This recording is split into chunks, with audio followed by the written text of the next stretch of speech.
Hello. So this is a video. I got Johan and Rats, and I have Jesus First from both Spartan Theology. But we're gonna do a video response. Well, we're actually gonna do a basically a video response to Chocolate Hat. If you haven't noticed, Chocolate Hat is a YouTuber on and he makes debunking videos, and he tried to debunk one of Inspiring Philosophy's videos, which is called materialism, which is called Quantum Physics Debunks Materialism. So he basically tries to use, we will go over it, but basically he tries to use the Boheme mechanics objection to his Oh man, video, and yeah, Boheme. So that's terrible. Boolean mechanics is simply awful.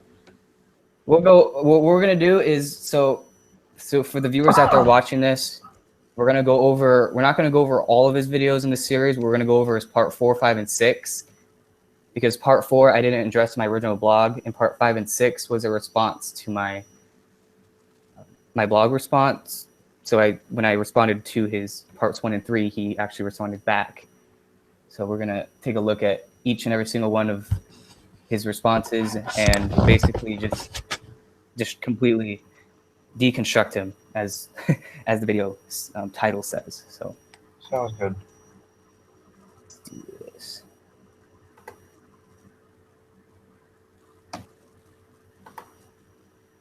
The Boolean mechanics is it's worse than Lorentzian relativity. Let's put it that way. Yeah. Okay. So I'm gonna start it now.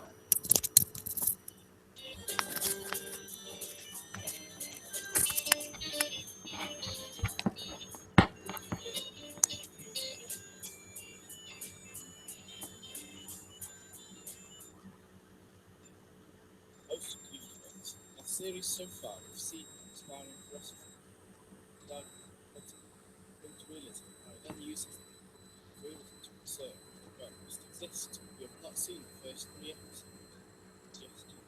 Now, there is also a blog post on the blogger called Civilian Name 295 runs the first line of the series. I've included a link to that in the description. I'll address that blog next video in this series. But now, finish our response to inspiring philosophy. Each time inspiring philosophy presents evidence to support its claim, we've seen how, although what inspiring philosophy says could be true, there are also other explanations resulting in realism not that being put at all. For instance, what we have seen in inspiring philosophy simply making a case for the favourite interpretation of what is past, apparently completely ignoring all the other evidence that supports interpretations that it does not like. As a way of recap, as a way of covering the other these arguments, and with the aim of avoiding repetition, too boring, we'll look at inspiring philosophy's treatment of the Bell and Speckle theory before we move on to something new. We'll see here that he makes the same statement before. Only this means that it was right.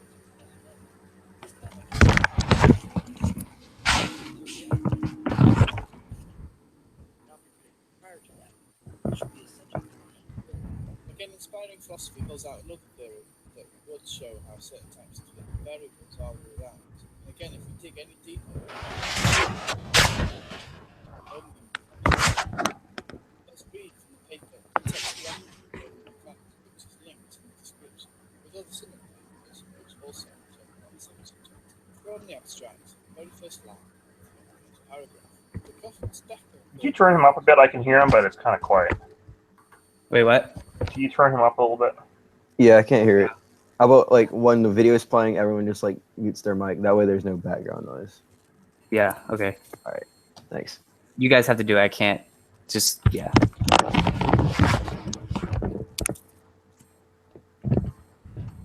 Interpretations of quantum theory are impossible. This does not mean, however, that are not possible. In fact, the Bohm model is just such a theory. We show by considering an example involving interferometers how the Bohm model is contextual, thus circumventing the Coupling-Speckle theorem. You will find that the result of an operator in Bohmian mechanics is not just dependent on the context of other measurements that are also being performed at the same time, but also dependent on the way in which a particular measurement is performed.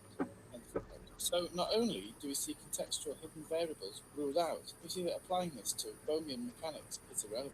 This has been inspiring philosophy's MO up until now: present an inequality and then conclude that realism is debunked whilst ignoring the fact that it isn't debunked at all. I'm starting to think that he's doing this on purpose. The alternatives are that he has done all his research and decided to ignore half the picture that doesn't support his argument, which is deceitful, that he somehow managed to miss everything about Bohmian mechanics and the other realism theories, which is unlikely, if not really sloppy, or he copied and pasted his argument elsewhere without checking to see if the argument stands up to scrutiny, which would be lazy.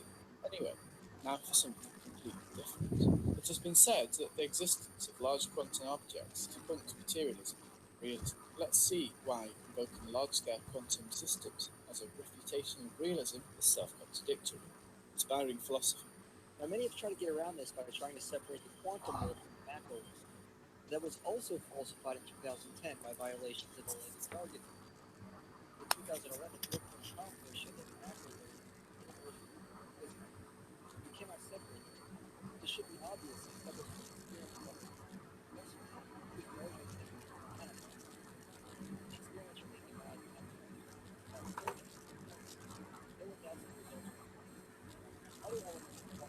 have been seen in macro objects as well, such as quantum entanglement between two aluminum chips big enough to be seen by the naked eye, and putting a small metal panel in a quantum superposition.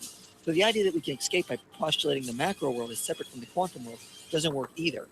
The macro world is built by the quantum world. Robert Lancer also makes this claim. I almost think that inspiring philosophy got this bit from Lancer. Now, physicists and scientists like to get out of this worlds. There's this small world, that applies to quantum phenomena, and then there's this macro world where everything's different. So the laws of the universe are different for you and I, and somewhere, I don't know whether it's here or there, the laws of physics change. And it turns out that that has been shown. Not only does it not make sense, but it's been shown experimentally to not be correct. There was a paper actually in Nature last year that actually showed that entangled particles, when they were separated, actually were able to act indeed as if there was no space or time between them. There was an experiment that was done with these molecules called buckyballs, these huge carbon-60 molecules, and they actually in the macro world, and they actually turned out to exhibit the same quantum properties. And then there was an experiment done in 2002 with crystals, and they actually showed quantum ridges that were half an inch high. So again, okay, so those laws apply there, but where do they stop? Somewhere the laws change. It's just crazy, and there's no basis in reason. More importantly, more and more experiments, quantum superposition, are showing that those characteristics that we are observing in the micro world happen in the world of you and I here in the real world. There are a number of things that inspiring philosophy mentioned, and I'll come back to them. But his first point to deal with is this, that the macroscopic world is not separate from the microscopic quantum world, and there are actual experiments where quantum phenomena in the macroscopic world. Well, it looks like materialism and realism are busted right open. Except, of course, the way inspiring philosophy and Lancer present this representation of realism relies upon a misrepresentation of the physics. No prizes for predicting that. It should be obvious that the macroscopic world is made from atoms, which are made from subatomic particles and not separate from it in this respect. It is less obvious to many people that quantum phenomena can happen in ways that can be seen with the human naked eye. A simple laser is an everyday example of this. Inspiring philosophy does not appear to have understood the science, only read some keywords and compiled an argument to suit his point of view. Let's unpack his argument.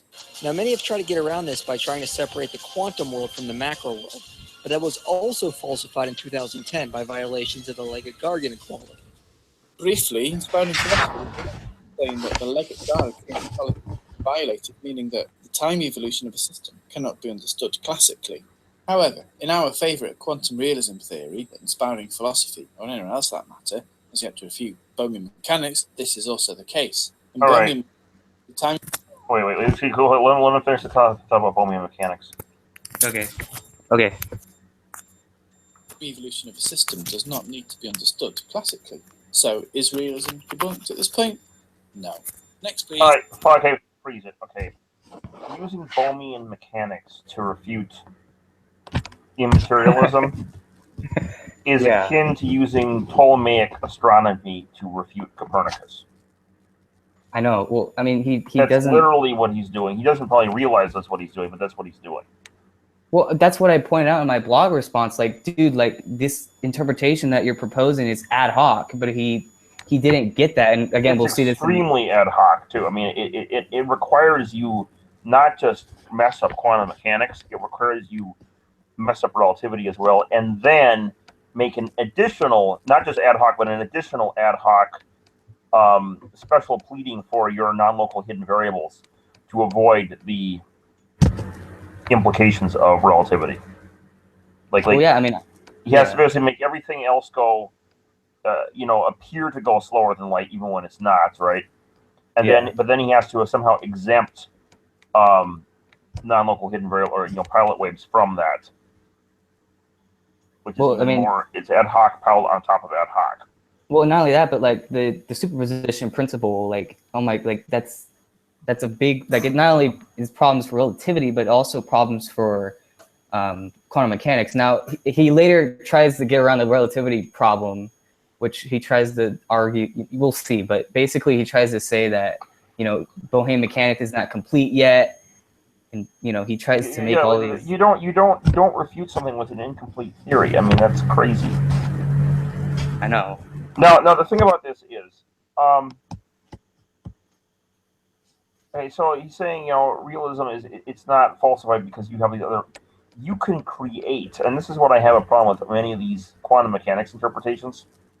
Yeah. You can create an interpretation that fits anything. Like, for example, Popper pointed out that, in science you have this big spreadsheet of data points, okay?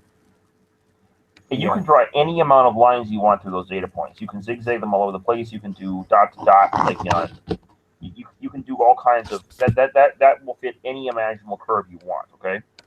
Yeah. The thing is if you do that though, science won't work.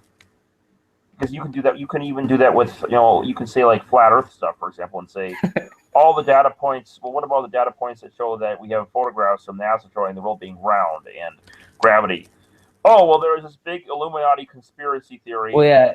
NASA was fake and Newton was fake. Newton's gravity is also false. That was an Illuminati conspiracy to get us to believe that that gravity exists, therefore the world has to be round. And all the scientists who have ever done experiments on this, including all the physics students, such as myself, who have done experiments on proving Newtonian gravity, those are all part of the Illuminati conspiracy as well, right? Yeah. And so therefore the world is actually, flat when it could be round. Like even though we have all the evidence, even though it better fits the globe theory, we could still you can construct a theory to fit any amount of data points you want. And that's what Bohemian mechanics does, basically. So it's essentially forcing it to fit. And the thing about this is that's not how science works. Science doesn't say, we haven't ruled out these theories yet and these interpretations yet because they might work. I mean, they could fit into this thing. There's no motivation to hold it in the first place, right? Yeah. Like, let me give you the example of relativity, because the Bohmian mechanics requires the relativity thing, okay? Yeah, it does. So when you do that, though, well, people are saying, for example, that Here, go on. I gotta do something. Just tell the audience. Okay, so relativity, they have classical relativity has two basic premises: that the laws of physics are constant in all frames, and the speed of light is also constant in all frames. And so those two premises, you get relativity. Now you can modify that to get what's called Lorentzian relativity, which turns out to be something that is needed if you want to hold to Bohmian mechanics. You can't hold to Bohmian mechanics without Lorentz. The thing is, Lorentzian relativity has two more premises. Number one, absolute space, and number two, an ether. Ether.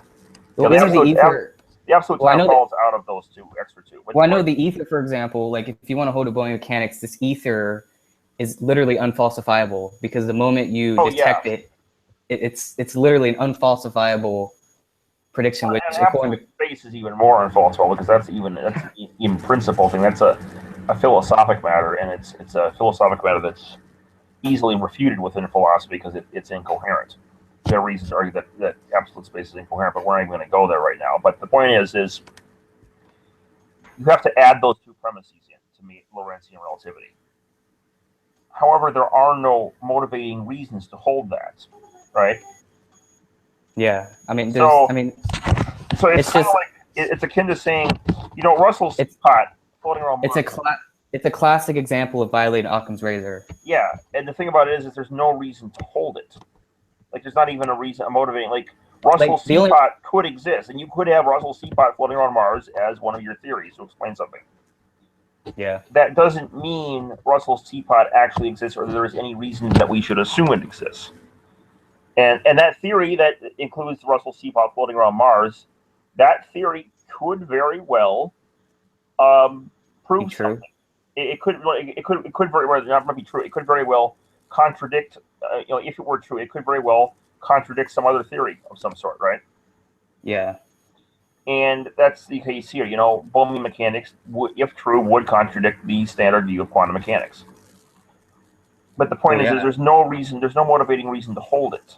Like, and literally, the only reason to hold it is to literally, basically assume materialism. Like, literally, that's the only reason. That's the only reason to hold it. Or dualism, yeah. So, a lot of the William Lane Craig fans do like Bohmian mechanics too for some reason. Anyway, the thing about this is so the other point I wanted to make was, number one, you can have a theory fit any number of points, right? You say it enough. But the thing about that also is you can falsify any theory, or not falsify. You can, create a theory that contradicts any other theory in that same fashion. Yeah. That doesn't mean we say it's a scientific fact that, that say evolution is false, right? And you could have all the fossils in the world, and all the genetic evidence in the world, and all the animals in the world planted by the devil or located by the devil so as to test our faith in creationism, right? Yeah. That's possible. That doesn't mean that we say that, therefore, evolution is a hypothesis, an unscientific hypothesis or something, or not proven true, or that creationism is falsified. Yeah. Because that's not how science works. Bohmian mechanics is very similar in that regard, in that it has these ad hoc additions that would essentially amount to a conspiracy of premises to make it appear as though materialism is false. So yes, and I think part of the problem with this is when you get to quantum mechanics, because people don't like the implications of it, and they at first they didn't, they wanted to just. Well, no, they didn't like even Albert Einstein was. Yeah, I know. So the thing about this is they're trying to, because of its peculiar history, somehow this notion of there being different interpretations of quantum mechanics, became acceptable, even though in any other field of science that kind of behavior would not be acceptable. I mean, you wouldn't have, the creationist interpretation of the fossil record with the devil blaming. The creation. Yeah, you wouldn't do that, or the flat earther interpretation of gravity, etc. You wouldn't allow for that kind of thing. Bohmian mechanics is essentially the same thing. It's pseudoscience for one thing. I mean, it's been kind of shuffled under the rug as not that, because somehow this interpretation thing has been kind of okay in the realm of quantum physics alone, or in any other physics science it wouldn't be. Yeah. But it's the other thing about this is, it's essentially pseudoscience, or would be treated as that if it were anywhere in any other branch of physics. Now, regarding the Copenhagen interpretation, right? Yeah. That's more. That only starts with that. It is simply the quantum mechanical science. Yeah, but they don't like it. They just say, well, they don't like it. But the thing about it is that doesn't assume that interpretation doesn't assume anything we don't already know within the physics. Okay. Well, yeah. That just is the straightforward It's indistinguishable from quantum mechanics as taught. Okay. Yeah. In fact, prior to these other interpretations, you wouldn't call it the Copenhagen interpretation. It would simply that is quantum mechanics. Yes. Yeah. It's not that there's this Copenhagen interpretation versus these other interpretations. There's quantum mechanics, and then there's baloney you put up together to try and. Well, Chocolate Hat does say that, but he he used the decoherence argument, which we'll get into next. But Okay. he tried. Yeah, we'll get into that. So want me to? I'll Yeah, go ahead. start off next. There we go.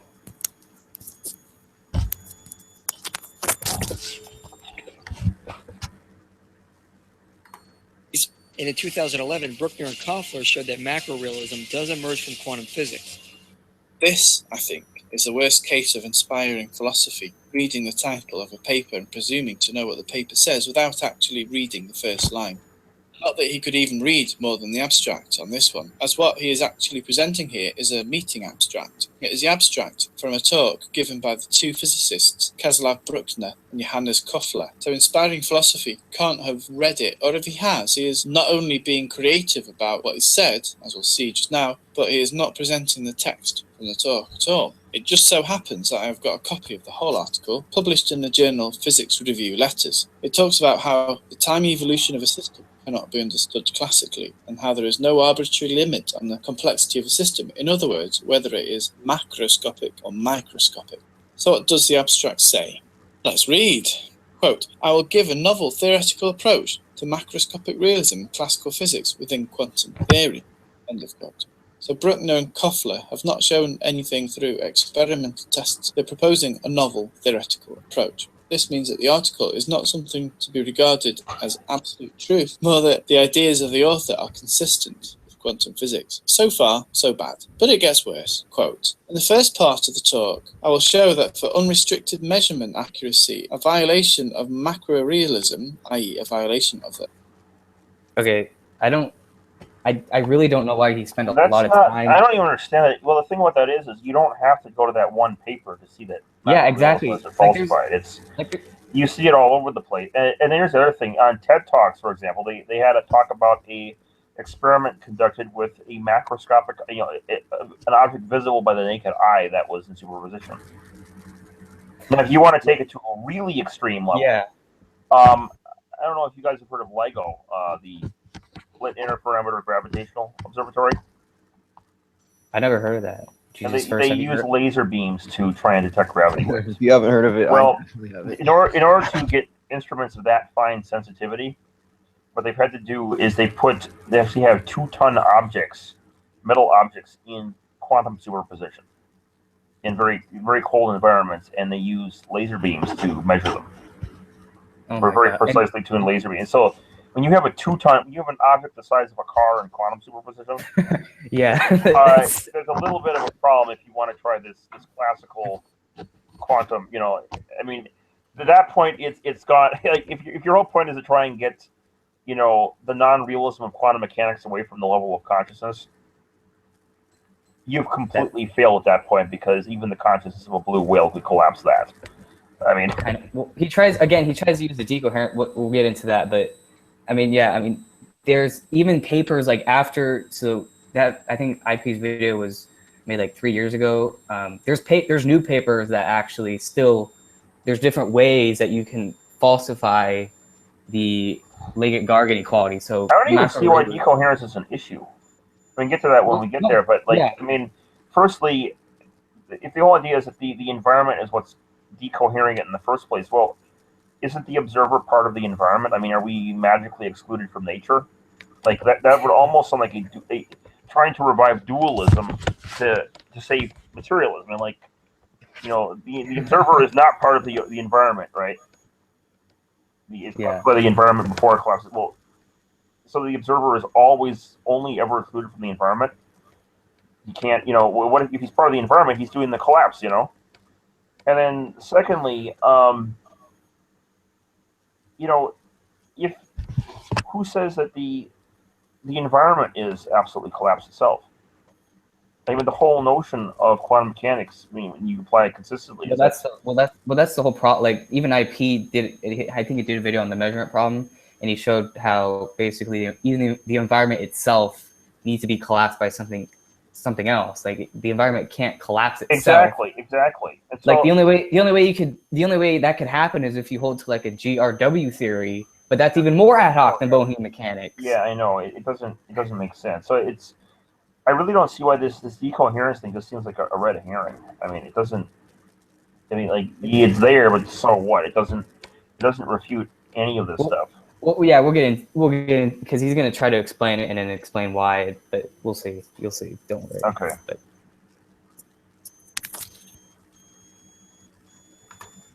Leggett argued about using large systems. In the second part, I will show that, given the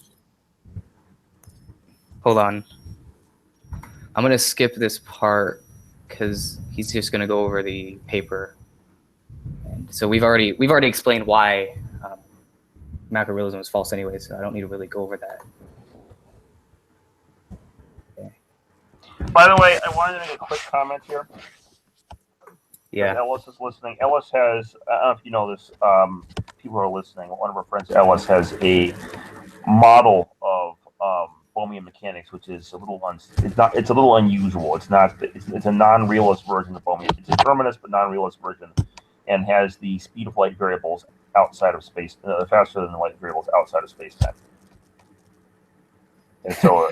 Yeah, I don't know how he gets out of the superposition thing, but he does resolve that. That is completely kosher with relativity. It is, you know, it definitely is less ad hoc than the realist. Yeah, so I'm going to put that out there because that actually, there may be ways to get around the superposition. I thought of ways regarding how superposition would exist there, but it would be determined by like free choice. Yeah. It's an idealist version, so it's. I could conceive of that in some way. It would kind of get around the whole determinism versus probability thing in the same way that agent causation gets around the free will versus determinism kind of thing. You know? It is. It's like free will plus determinism. You know, not that we would necessarily be assuming that you know, quantum mechanics is the basis for free will, but it's kind of an analogy. And what's adopting idealism, those two are probably linked in. Oh yeah, well, because I even mentioned that in his blog, in my blog response, and he didn't even respond to that point. Yeah, like, that's so the reason funny. I just was on Facebook and he just sent me a message. You're breaking my heart hating on Bohmian mechanics, and so I had to explain. No, he just sent me the message. Laughing my ass off. It's all cool. Yeah. All right, there you go, Ellis. I had to put that out there to vindicate that. That was yeah. a reason. Don't worry. We're not hating on that Bohmian mechanics. We're hating on the conventional full retard version of Bohmian mechanics. Yeah. So, all right. The conclusion. Quote, conclusion.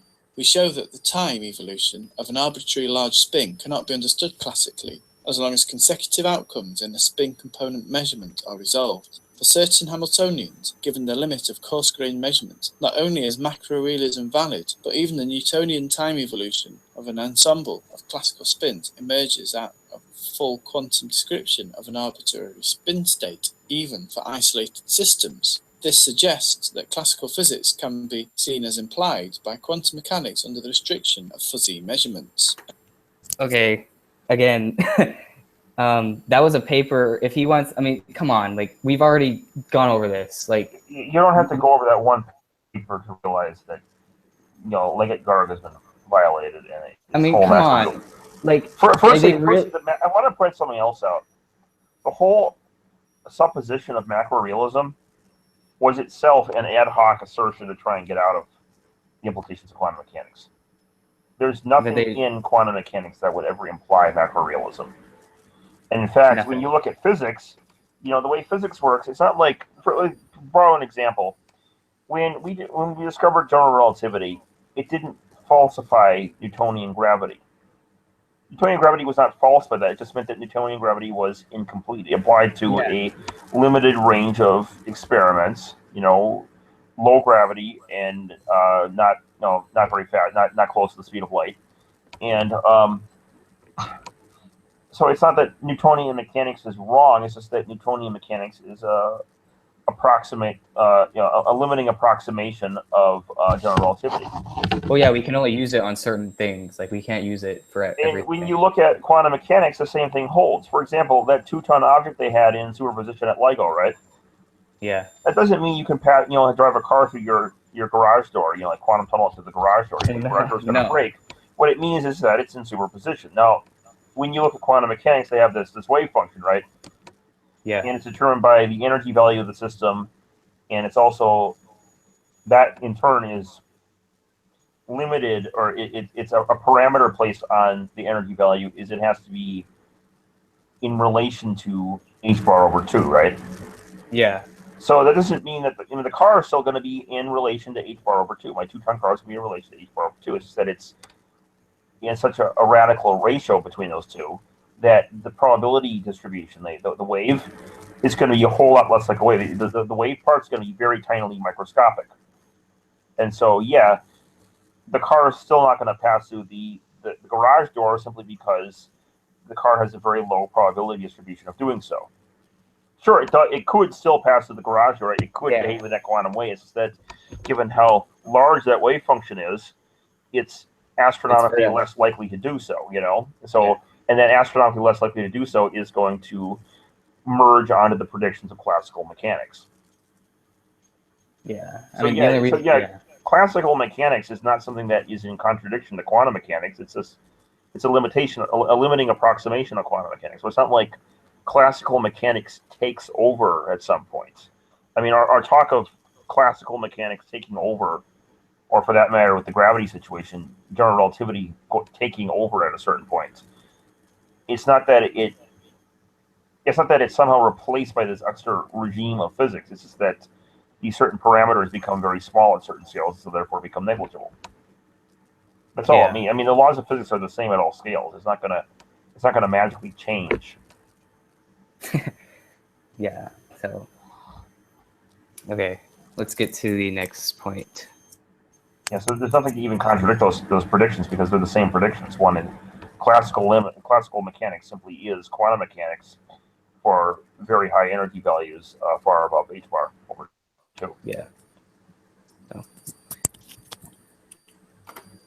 End quote. The author's point of view here is apparently clear. They talk specifically about the time evolution of quantum systems and how, due to the fuzzy measurement of coarse instruments, we see classical Newtonian time evolution arise out of quantum systems. Macro-realism is, in their own words, valid. This is consistent with Bohmian mechanics, and it is consistent with the other objectives. Sorry, my computer froze right there. Hold on. Let me.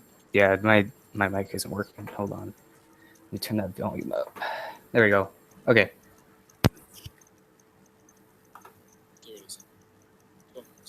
Okay, so now we have looked at the sources inspiring philosophy attempts to cite regarding the separation of the macroscopic world and the microscopic world. Now let's look at the actual physics that describes how the quantum world and the mundane world are different. Here's where we look at what quantum coherence and decoherence are in a quantum system. I'll be referencing to Wikipedia for the definitions. This is the easiest thing to do here, but there are flags all over the Wikipedia calling for better citations. However, they all contain sources and are good. I'll start with a quantum system. Quantum system is wholly. Can you guys hear it? Because I'm having trouble kind of hearing it. I hear it. Okay. Universe which is taken under consideration to make analysis or to study quantum mechanics. Everything outside of the system is studied only to observe its effects on the system.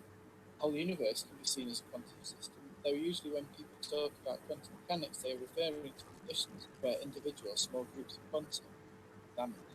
The Schrödinger wave equation describes how the wave function evolves over time. However, it can only work with individual small groups of quanta. Therefore, the behavior. Turn that up. Go back. I can't. Turn it up. It's too tiny. The voice is too. Hold on. Go back to 15.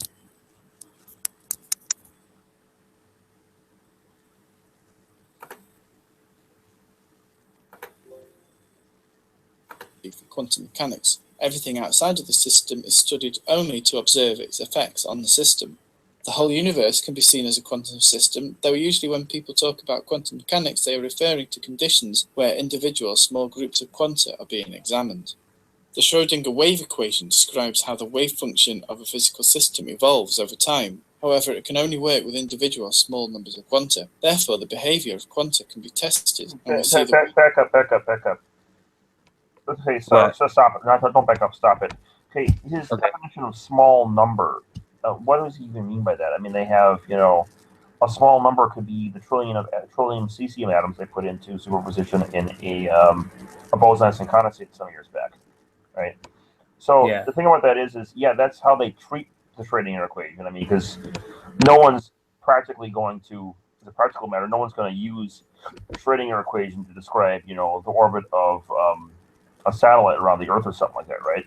Yeah, I mean, come on, that's Yeah, no one's gonna, you don't do that because it's not practical. that's not. yeah, well, But we're not talking about the practical experiments people do. Okay.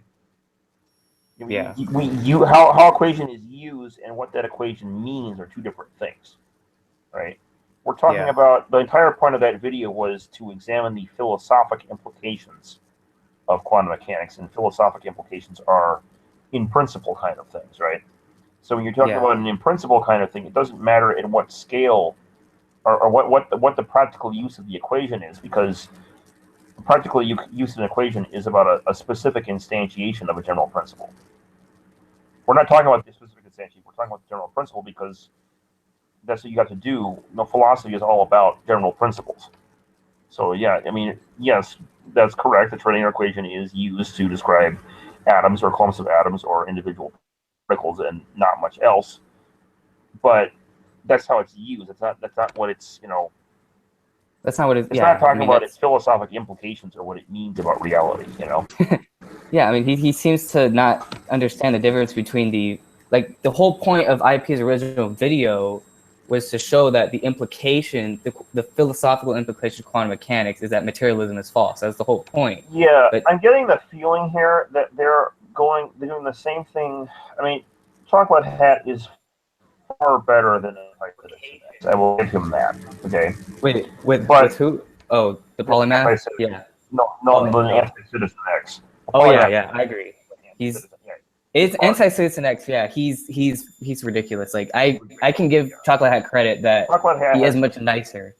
Chocolate has, well, not just that, but he's more credible in his arguments in some ways, right? I Yeah. mean, Anti-Citizen X is a complete boneheaded positivist, which, as the other day we compared that to the behavior of chimpanzees pushing buttons to get bananas out, right? Having no Yeah. understanding of why the banana came out of the machine at all, you know, just you push this button and this thing comes out, you know. Yeah. Chocolate Hat is not there. However, there has been this, and this is not his fault per se. He kind of adopted this, but this is a common thing that a lot of people do because this is how quantum mechanics has been treated. People treat it as an engineering thing. It's a tool to get predictions for particles. They're not interested in what it actually says about reality because they want to hide away from that, right? Because if they took it seriously, they have to be a materialist, and it doesn't work. Yeah. So they're stuck behind. So the whole reason that people are, you know, holding it in this instrumental way, which is, you know, the Schrodinger equation is some tool to study small systems. It doesn't mean anything about he didn't say it didn't mean anything about reality. I mean, otherwise he wouldn't be going to these other interpretations like Bohmian mechanics. Like, Well, no. I seriously doubt Anti-Citizen X would even go there. You know, he'd just be completely boneheaded positivist, not even worry about trying to avoid the philosophical implications, because he would say that the philosophical implications are completely irrelevant. Yeah. But there has been this notion that's gone on with quantum mechanics that everyone treats it in this sort of instrumental, positivistic way because it can't possibly be true, right? Yeah, because materialism is true. Yeah. Exactly. And so we have to wait. We have to wait around until some materialistic way to explain this comes out that it, you know, shows why it's not what it looks like, which we know to be false because those materialistic alternatives have been ruled out, right? Well, yeah. Whatever the answer is, it's not a materialistic solution. It's not. There is none. Yeah. So instead, their instrumentalism there is completely unfounded, and I don't think Chocolate Hat was intending to go instrumentalist there. Just that kind of what he was, some of what he was saying there kind of smacked of that kind of mentality, even if he was, you know, even aware of it or not. So Yeah. I don't think he may not even have been honest that, you know. Well, I mean, he does admit that the orthodox interpretation, like, he does admit that, you know, that does lead to idealism. But of course, he responds with the decoherence argument. So, Okay, let's keep going.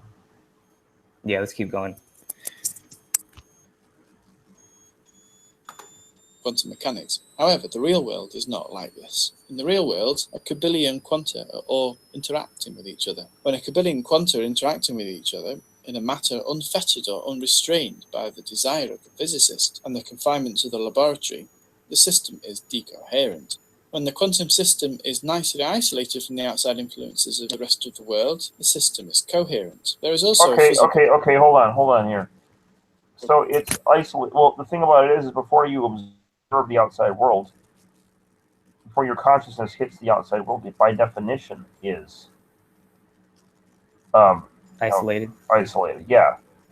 So yeah, that whole decoherence argument falls apart because it's by definition before you, with respect to your reference frame, the world as a whole is Well, that's the isolated from you. key. I mean, I don't think he understands that he thinks that somehow if no one is in a room, then therefore he doesn't understand that it's only to your reference frame. It doesn't necessarily mean that you get my whole point. I mean, it's to everyone's reference frame. Like right now I'm in upstairs, but downstairs probably it's still there, but from my reference frame, it's not there. Uh-huh.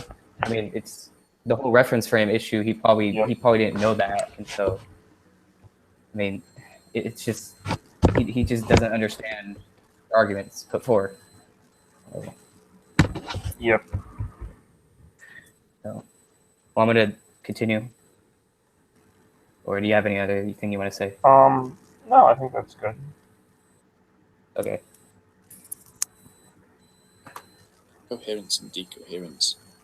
Coherence is, for example, when the wave function of two quanta can interact perfectly with each other in the double slit experiment and all the subsequent experiments, such as delayed choice quantum eraser experiments. The quanta are in a state of coherence. This means that in the double slit experiment, for example, when each electron is fired at the slit, the wave function of each electron is not influenced by anything else outside of the experiment. It's like a wave in a perfectly calm mill pond. When you are working with a few waves at a time, you get to test the interactions between the quanta and you witness a wonderfully weird world of quantum mechanics. This is all well and good in a physics lab, but the real world is more like an open ocean, where there are lots and lots of evolving waves. Except they've already explained that it's not. I mean, it is within the environment, but it's the whole environment of the outside world is isolated from the observer until the observer looks. Yeah. I mean, not to mention that even if the observer is not isolated, the observer is part of the environment doing the decoherence. So either way, the observer is still doing the collapsing. You know, whether the environment is isolated from the observer or not, the observer is still doing is the one doing the decohering. So saying that decoherence is a substitute for observer doing collapsing is besides the point, because the observer is the environment doing the collapsing. Like decoherence does not save materialism. Like it does not, because like you just pointed out, it's a non sequitur argument. Yeah, I mean it's a common argument. Well, I hear it all the time. Like, well, decoherence. Well, okay, but it doesn't work. It still doesn't work. Like it's a total non sequitur. I mean, come on. Like these whatever. Did Spartan leave us? I don't know. He did? He sent a message to us on he had to get up early. Yeah, he's on the other side of the country, so. Yeah. All right, let's continue. All right. Where quanta are flying around and interacting with a kabillion other quanta is known as a state of decoherence. Everything you look at and touch is ultimately in the state of decoherence. Physicists did not invent decoherence in order to try to pretend that quantum phenomena can't happen between people or between balls on a billiards table. It necessarily arises out of quantum mechanics. For this reason, when looking at interactions in anything other than those quantum mechanics experiments, physicists use quantum field theory. Yes, it doesn't necessarily arise. It doesn't get rid of the implications, though. I mean, it's either the consciousness or either the observer is isolated from the environment, in which case the system, the whole outside world is coherent, or the observer is not isolated from the environment, in which case the observer is part of the environment, decohering the rest of the environment. he's so either way, it's like, okay, yeah, you can Yeah, use decoherence, but it doesn't it doesn't avoid. fix it. It's ridiculous. Yep. more about quantum field theory, you'll have to wait either for another day on this channel or follow the reference link in the description to some very good videos about it all. So how does coherence relate to the claim by Inspiring Philosophy and Robert Lancer that you can't draw a line between the micro and the macro, and that presumably, according to their argument, you should expect to see quantum phenomena in macroscopic objects? So you cannot Well- separate the two. This should be obvious. Yeah. What were you gonna Well, say? yeah, I mean, yeah, there is. I mean, yes, within their own frames, most particles will collapse with their particles, and there will be this, Yeah. I mean, The thing about it is, each of those particles, as well as the single irreducible I that is, a Cartesian ego, they will all collapse the entire whole environment as a whole. Okay, yeah. so they'll average out, and you'll have this, it'll appear approximately classical, but it's not going to collapse before it hits consciousness, because if it collapses before it hits consciousness, whatever's collapsed is not in the observer's frame and is therefore still in coherence with respect to the observer. It only collapses relative to frame, so that whatever is doing the decohering in the environment is only decohering it within its own frame of the environment. It's not decohering it in the frame of the observer. So yeah, I mean that again, that whole decoherence argument just Yeah. doesn't work. And there's no reason to treat the eye as anything different than another particle that could do decoherence. Yeah. So, I mean, if any one particle in the environment, or if all the particles are equally doing the collapsing, then the eye, the Cartesian eye, should be doing the collapsing just the same. Yeah. So. Okay, we're I think it's 6 minutes left, and then we're gonna go over the other videos, part 5 and 6, briefly, and then we'll finish off. But yeah, I mean, his main arguments, like Bohemian mechanics, decoherent. I mean, these just don't work. Like it's just completely we'll ad get hoc. the Bohemian mechanics later, hopefully, but we'll see here. Double slit experiments have been performed successfully with larger things like atoms or molecules. And experiments are being devised on how to do this with mid-sized proteins and viruses, and no one doubts the results will be different. Other elements of quantum weirdness have been seen in macro objects as well, such as quantum entanglement between two aluminum chips big enough to be seen by the naked eye, and putting a small metal paddle in a quantum superposition. So the idea that we can escape by postulating the macro world is separate from the quantum world doesn't work either. The macro world is built by the quantum world. What Inspiring Philosophy seems to be saying, what Lancer also says, is that because subatomic particles can exist in superpositions of different states, only becoming real when observed, so can large objects. Doubtless then, the implication is that the cricket ball can entangled with a cricket bat, as can rugby players in a scrum, or anything else. This is simply not true. How so? Because of coherence and decoherence. Quantum systems that are coherent display quantum behavior. Electrons travelling through splits in the screen in an experiment, or entangled pairs of electrons, are coherent. They're isolated from the influence of the world around them. Yeah, but that still does not escape the philosophical implications of quantum mechanics. It's just it's still it's a. They put it up, I guess, because they're trying to say something else is doing. They're kind of assuming, I think, that there is some hidden variable. Yeah, not well, they're either assuming- that or the collapse happens, but it's not the observer. Like they're kind of like ignoring the fact that the observer can be part of the environment. That it collapses before it gets to the observer. Well, yeah, according to whose frame? The observer has to collapse it in its own frame. It's yeah. I mean, they're kind of shifting the argument away from like pretending this solves it, that solves it, and it's a non sequitur, really. It's a non sequitur. Yeah. It doesn't refute what it claims to refute because it's not related to the claim, really, when you look at it. Well enough to show their quantum behavior. Grains of sand are made of billions of atoms and exist in a world where everything around them, including all the other grains of sand, are decohered, or there is so much going on within the system of, say, the beach or even in the palm of your hand or a traditional microscope slide that the quantum behaviour cannot manifest. Quantum mechanics really does describe classical mechanics at this level. Plug these large numbers into quantum mechanics equations at this level and you get solutions that are the same as classical mechanics solutions. That is decoherence in a nutshell. I might add here. Okay, but again, classical, quantum and classical, that's still, it feels like we're just repeating ourselves here, because even, yeah, it's classical, but that still does not somehow magically save materialism from the No, philosophical implications. exactly. So,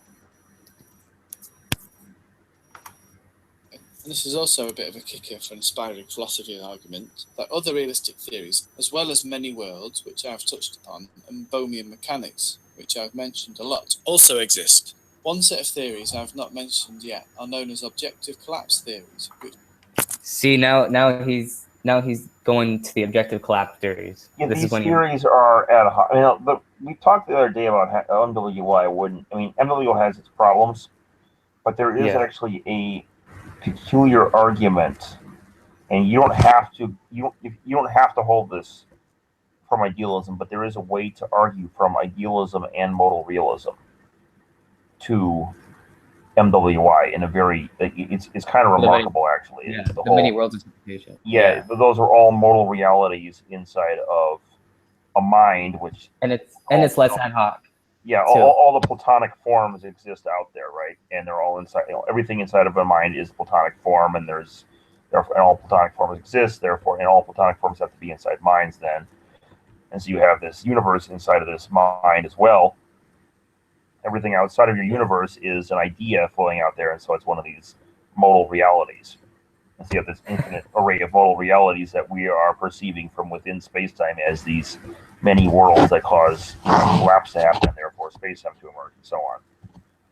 Yeah. So that is possible, and that's kind of cool, because if that's true, it would do something that it's MWI, but it would do something that materialist MWI does not, namely explain why there would be many worlds as opposed to not. Yeah. And So they'll make it a better theory. Now, there are problems with MWI, such as inability to derive the Born rule properly and all that. It comes to, we'll leave that as it is, but the point is either, MWI falls because of the issues like the Born rule, or you can adopt it even if we adopt it, it's not going to threaten idealism. no. Because it can actually be derived from idealism in a way that you can't derive it from materialism. Yeah. And then GRW is one of those objective collapse theories, which doesn't make sense because, we know that observation causes collapse, even if collapse also can be spontaneous. But, then what happens when you have two objects in superposition? Schrodinger's cat suddenly becomes uncollapsed because, it doesn't make any sense. It's collapse is still relative to frame, Yeah. Here, I think this is it. You wouldn't have observers making collapses otherwise if they're on frames. Okay. So this is the paper I sent you earlier regarding the GRW theory. Unfortunately, I didn't have time to read that. Let's just go over it. Let's just go over it. Yeah, so basically, this is a paper written by Kevin McLeod, and it basically shows how it's so it's ad hoc. Like, if you want to, here, I'll go down to the bottom. I'll try to see if I can. You said it was more ad hoc than Bohmian mechanics. It is because, yeah. I was like, you gotta be kidding me. Well, if you read, I know you haven't read this paper, but I read it earlier today, and I gotta say it is more ad hoc because it's either, as it says here, the collapse function is either formulated using the Gaussian collapse function that retains structure tails, or a non-Gaussian collapse function that eliminates them. Gaussian collapse functions are undermined by the multiverse tails problem. Non-Gaussian collapse functions are potentially undermined by additional relativists. So literally, so basically, if we want to hold to an either Gaussian collapse or non-Gaussian collapse, either way, we're gonna have problems. Mm-hmm. We're gonna have more. It's gonna be ad hoc either way. Yeah. Yeah. So that's bad. I mean, it's so ad hoc. Like it's probably, yeah. But I just want to get that out there to my viewers that it's even more ad hoc than Bohemian mechanics. I mean, we're not going to go into it as much, but it's definitely more ad hoc. So To treat the wavy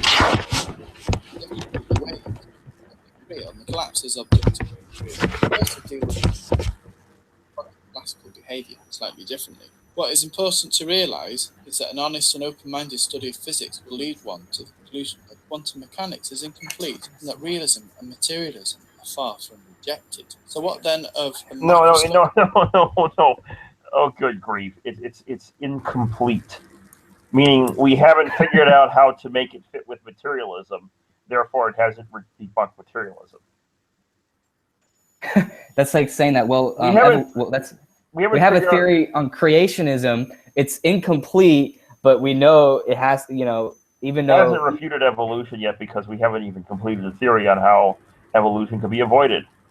yeah, Ptolemy's model could be saved. We don't need it to explain the precision of the equinox and all, why the stars are different. The parallax of the stars. We don't need to explain the parallax. With Copernicus and stuff, that doesn't disprove Ptolemy. We just haven't had a theory to, reconcile Ptolemy with the parallax of the stars yet. yeah. I mean, this is not how science works, people. That's not how. Yeah, I mean, to the viewers out there, this is not how science works. You do not start with a conclusion and then find evidence for that conclusion. You start with the evidence and then find the best conclusion and then see the philosophical You don't implications. create interpretations for the purposes of jumping out of a conclusion. Yeah, And there's nothing mysterious about quantum mechanics. It's only mysterious if you're trying to shoehorn something in that. And then that's the other thing about this whole notion of it being mysterious, right? yeah, It's not mysterious. It's only mysterious if they're trying to make it shoehorn into materialism. So they're going to say it's mysterious, and therefore we don't know everything about it yet. And therefore we don't know if it really falsifies materialism or not. But the whole notion that it's mysterious is presupposing the notion that materialism doesn't falsify materialism in the first place. yeah. You don't have to go in search of something to make it force fit into materialism when there's no there's no motivating reason to hold to materialism that would even assume that those extra theories are necessary or those extra variables and so on are needed to fix the thing. It's the theory. Yeah. So, all right. as those mentioned by Inspiring Philosophy and Robert Lancer. Inspiring Philosophy gets less specific at this point in this video and shows a few papers and mentions a couple of examples in non-specific ways, but I'll show something of the many examples of macroscopic quantum objects in the scientific literature. If we were expecting to find examples of normal, mundane, macroscopic objects that you and me can see in normal conditions displaying quantum behaviour in a way consistent with Inspiring Philosophy's argument, then they would need to be explicitly decoherent quantum systems rather than coherent quantum systems. As we have seen, even if a large system such as one we can see with our naked eye is a coherent system, then it should be displaying quantum behaviour. If the object is a decoherent system, then it would lend weight to Inspiring Philosophy's position that mundane, large objects, such as billiard balls and people and planets, should display quantum behaviour. Let's read from the paper Mechanical Cat States and Graphene Resonators by, and pardon my Swedish here, A. Voyer, J. M. Kenneret, and A. Isaacson, 2011. Quote, coherent superposition of states are characteristic traits of quantum mechanics. These phenomena have already been realized in many particle contexts, such as trapped ultra-cold atoms, superconductors, and photonic systems. Our current challenge is to observe these effects for collective degrees of freedom in a macroscopic context, in e.g. mechanical resonators. Recent advances in cooling mechanical resonators and sensitive displacement detection have allowed reaching the motional ground state and observing zero-point fluctuations of center of mass. Active manipulation and characterization of the quantum state of these systems, as already achieved with photons, seem to be within reach. For a mechanical system, a desirable state to generate is a cat state. This is a coherent superposition of two minimum uncertainty wave packets separated by more than their individual quantum fluctuation. Quote, they then go on to describe how they do indeed achieve cat-like states in this macroscopic resonator. Clearly, this is a coherent system in a carefully controlled environment, rather than a decoherent system. So inspiring philosophy. Okay then, here's how I'm going to leave this series for now. If anyone disagrees with me and thinks that they can present proper, peer-reviewed and respected studies published in respected physics journals that demonstrate macroscopic quantum behavior in fully decoherent systems. Okay, but again, oh my, like he's really. I mean, is that what he's really requiring? Like, come on, like even if we didn't have those, that still does not avoid the philosophical implications. So I mean, he's basically like he's not moving the.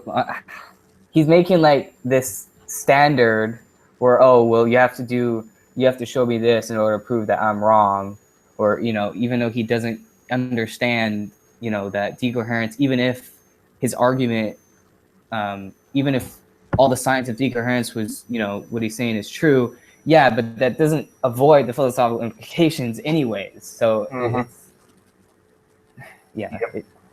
So he hasn't done anything. So Until then, let's remind ourselves of the conclusion that inspiring philosophy draws from this saga. So thus we can conclude no other. Given the scientific evidence that has led us this far, what other inference does this lead to? Of course, one can always refuse to go with us to the logical conclusion, but that does not refute the conclusion or change it. Science has not buried God, it has revealed him, and with it buried materialism. It remains now only in the fantasy of materialists. When we look at the science, has it actually revealed God and buried materialism? No, realism and materialism are far from buried, whichever way you look at it.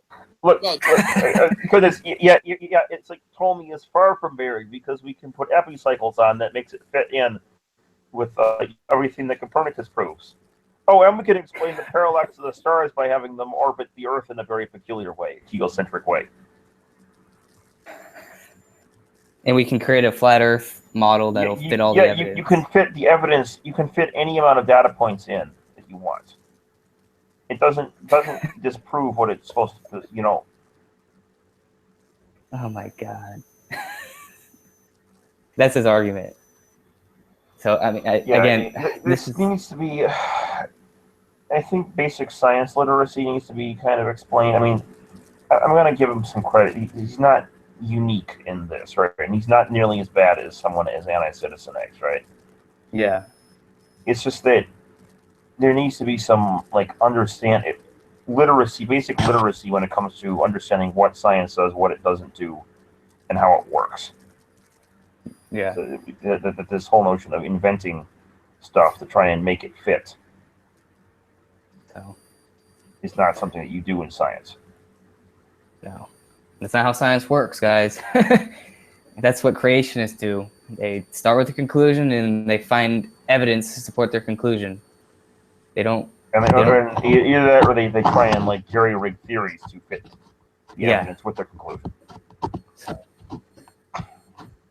Okay, so now we're gonna go into part 5, and I'm gonna. There's a lot of it. Like the first 5 minutes, I'm gonna have to skip because he gets into I in my blog I said that he used an ad hominem, which I'll go over that, but we'll go over that. So go over that next.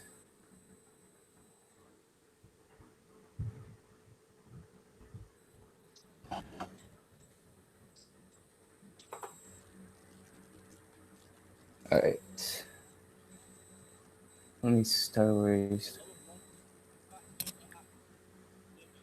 All right, let's get started. I mentioned in my last video that civilian name 295 has written debunked a response to the video series Debunking Inspiring Philosophy. I've provided a link to the blog in the description as always. Please go and read it. I'll be reading excerpts from the blog as well as showing screenshots of the original text and offering my criticism of the salient points and hopefully defending my original position. In his communications with me, civilian name 295 has been respectful, and though our positions differ, I'm pleased that he has responded and I'm pleased to reciprocate. My response is presented with the same respect, but from here on, I respectfully disagree with civilian name 295. So, has my argument been debunked? Allow me to defend my original argument. There is a lot to talk about, so I'll respond to his video in parts. In this, part 1, I will deal with his response to the content from my first original episode. My response to his response of my original parts 2 and 3 will be in a single following instalment, and if there is anything else to arise, it will possibly be in further installments. Before we start with the text proper, I want to address the note that faces the blog. He writes, "This is a response to parts 1 to 3 on Chocolate's Hat video series. I will do a response to part 4 on a separate blog post since Chocolate Hat has taken too long to upload part 4 of his video series. May I point out that though I do have a Patreon and AdSense account, and I receive some money for some of my videos on my channel, I essentially get pocket money that makes a small contribution towards the costs incurred in running this channel. Thus, it is a hobby, and I have many commitments outside of making these videos which take up a lot of my time, even before I start the often lengthy research required to make the videos. Saying that I'm taking too long is to assume that I'm behind on a schedule, or that my timings are not to your satisfaction. I have no such schedule, and in the latter case, that's simply of shit, and in fact could be seen as an attempt to poison the well.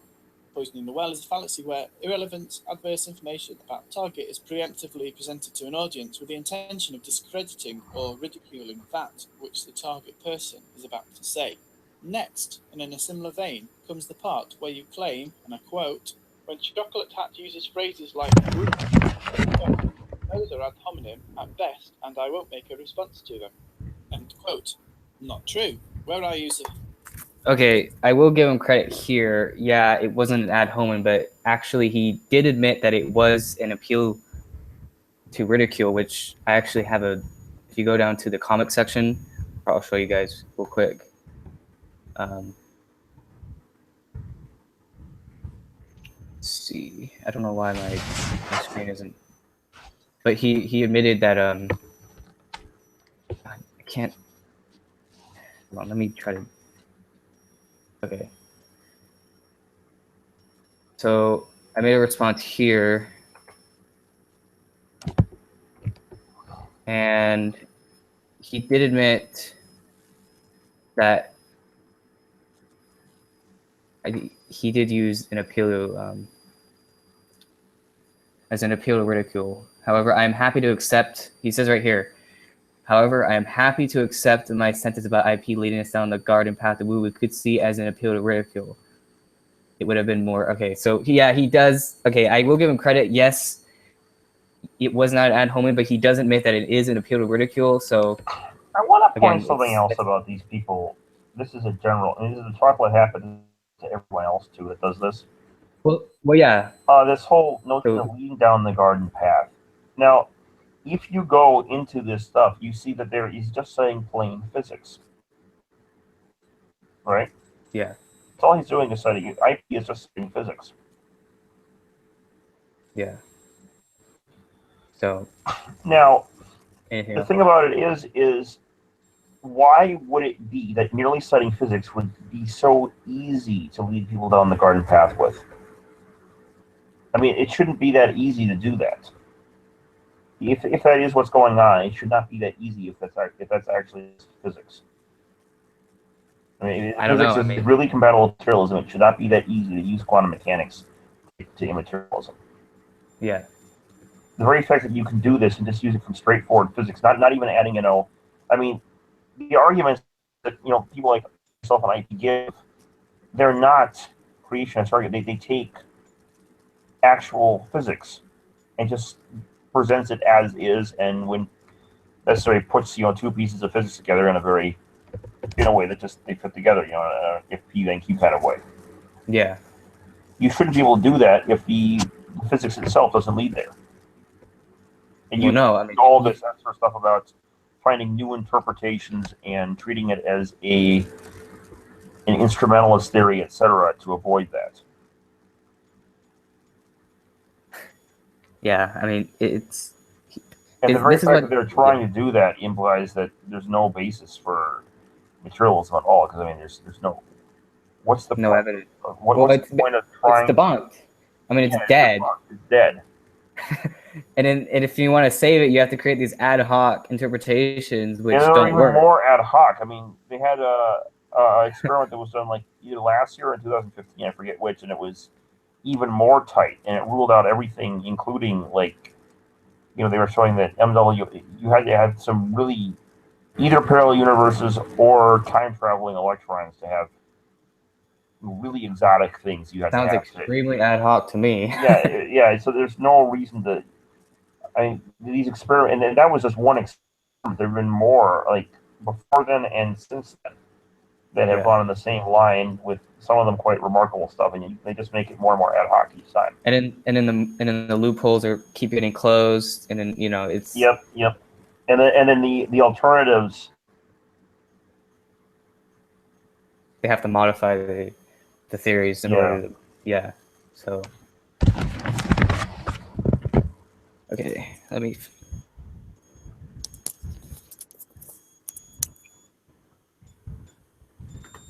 Phrase woo-woo is in no way ad hominem. Argumentum ad hominem is in which an argument is rebutted by attacking the character, motive, or other attribute of the person making the argument. Okay, so I'm gonna skip to the part where he actually starts making the. So I already admitted that it wasn't at home, but he did admit anyways that it was an appeal to ridicule, so we don't need to really go over that.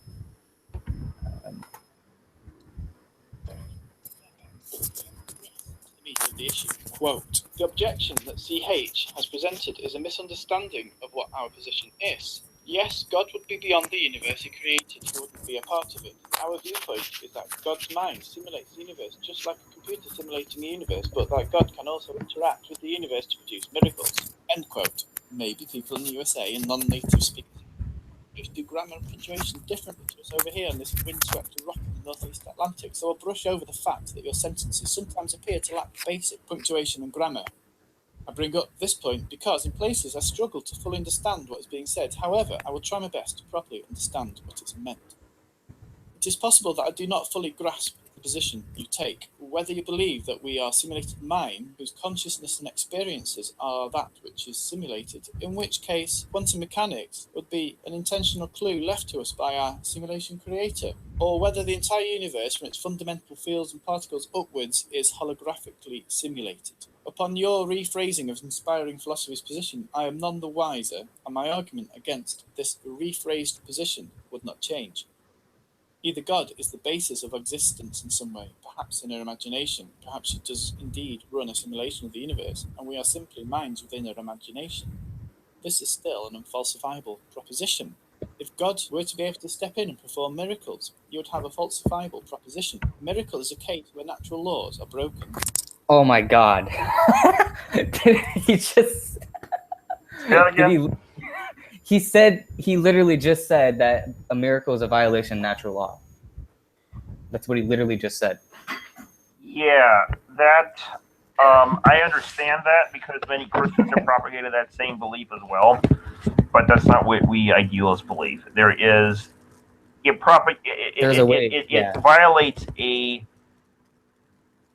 physical, as in within space-time natural law, but it doesn't violate the laws outside of space-time. The universe is a simulation. You can perfectly well hack it from Hilbert space and not violate the laws of physics. And what your hackings will look like will be they will look every bit as miraculous.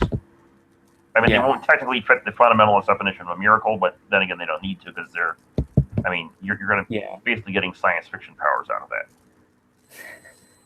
So I mean, you could use that argument against maybe dualists, but us idealists, we're naturalists. We believe that all is nature, and that works because we're idealists and only mind exists. And so, miracles would not be a violation of the laws of nature. Just like it would just be like a hacking into reality kind of thing. But yeah, it's definitely not a violation of the laws of nature. So this whole idea that miracles have to be a violation of the laws of nature is just completely absurd once you think about it from an idealist standpoint.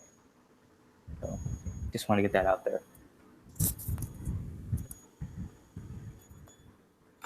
If you can demonstrate a miracle caused by the will of God or provide evidence that a miracle has ever occurred, then that would be a very interesting talking point, to say the least. Maybe we would at last have direct evidence for a God if this were the case. You continue. The cosmic consciousness doesn't have to be part of the universe if it's what simulates the universe in the first place. End quote. If the cosmic consciousness, or God, is beyond the universe, as you clearly stated, then you still have the problem that it is fundamentally unfalsifiable as a proposition, and therefore has the same influence in science as other simulation theories, such as the ancestor simulation, the Boltzmann brain, and indeed hard solipsism. Whilst there is no way of disproving a simulation theory, there is no possible way to prove it either. In fact, there is no way to even begin to approach the question. Okay, that's kind of not true. I mean, we can like from quantum gravity research, for example. I mean, there is evidence that we do live in like if you look at not Nick Bostrom, who was it? Who was that computer scientist? Brian Whitworth? Yes.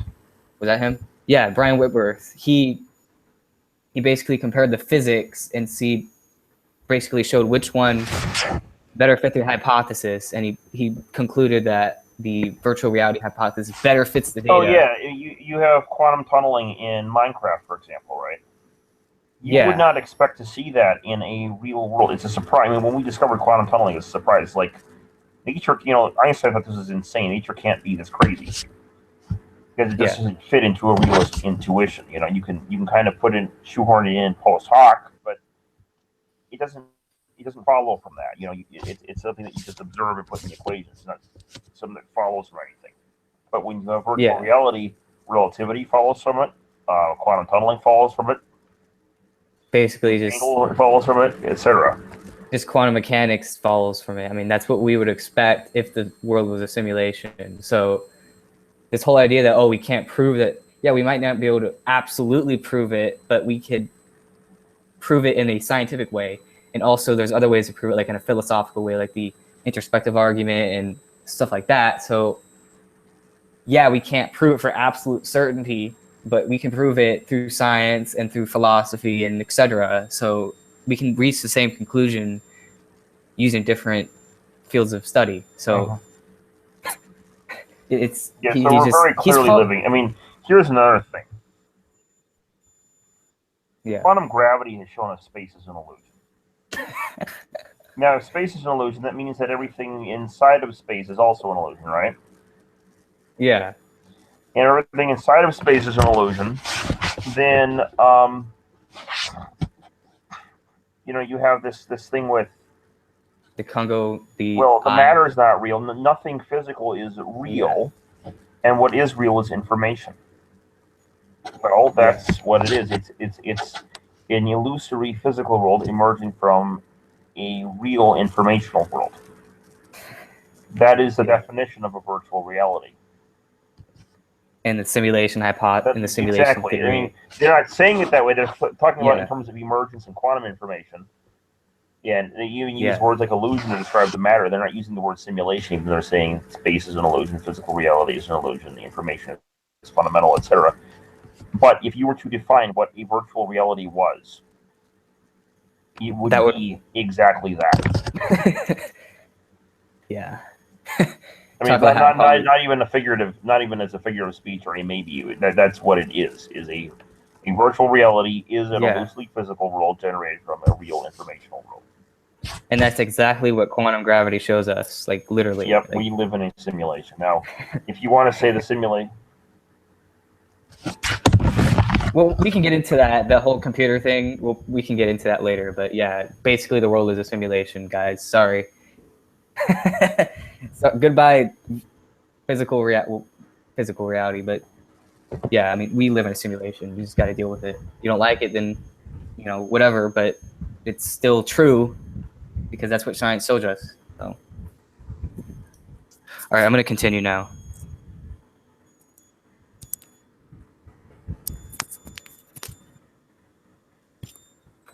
If we are minds in a simulation, there is by definition no way to know if reality is a simulation. Similarly, Boltzmann brain, one which spontaneously comes together, complete with the experience of consciousness and the life's width of memories, it cannot know, by definition, that it is a spontaneously formed mind. Hard solipsism has exactly the same problem, and even inspiring philosophy rejects that in its video. The last and important objection that may bring up is that this leads to solipsism, which is false. Solipsism, for our purposes, could be the extreme skeptical version of idealism, which says only your mind exists and everything else is an illusion. That doesn't have to be the case, as general forms of ontological idealism just say the appearance of the physical world is created, not that only your mind exists. Unless inspiring philosophy thinks that the implications of us being minds in a simulation are different to the implications of hard solipsism, in order to be logically consistent, you ought to reject any kind of simulation theory as a viable position to take, unless you can show how a simulation theory is demonstrable. The problem you also run into is this. If the mind of God is the simulation in which we are minds having experience, what is to stop you also assuming that this mind of God is not also part of a greater simulation? Okay, yeah, this goes into the whole who created God thing, and Well, hold yeah, on that here. Hold on. Let's suppose that we take that for a second, okay? Remember that whole thing I told you about the Yeah. qubit unpacking problem? yeah, Qubit unpacking problem. The issue with that is that means the next simulation down has to be, the next world down has to be not real either, right? It can't be classical, otherwise you have to unpack all the qubits and the classical bits. Yeah. It's impossibly big computer, okay? Let's Yeah. suppose that the simulator below us is not God.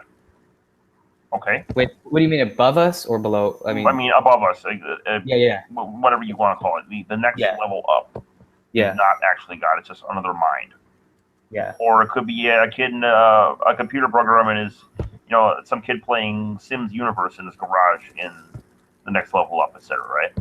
yeah, His universe will also have to have the same exact physics, and you have the quantum cognition thing, etc. You realize that one has to be a mental simulation as well. So yes, let's suppose it's not God.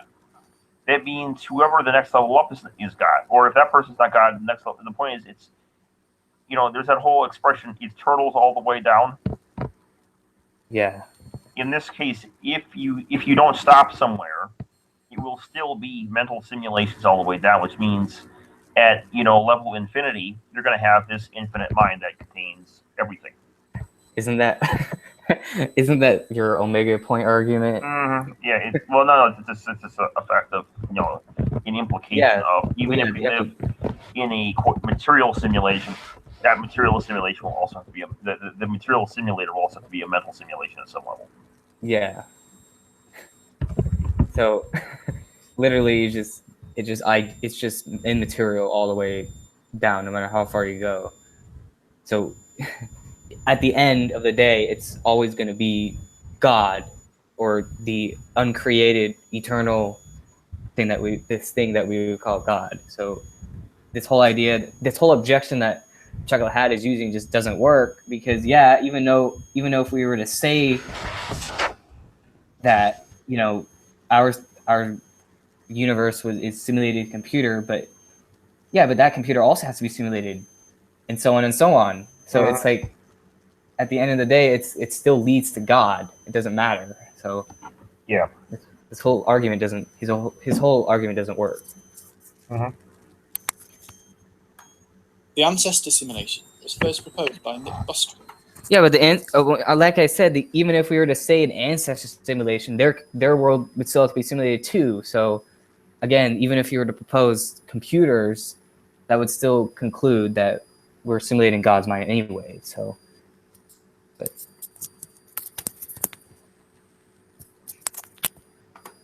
And states that we are minds existing in a simulation made by an advanced race wanting to research.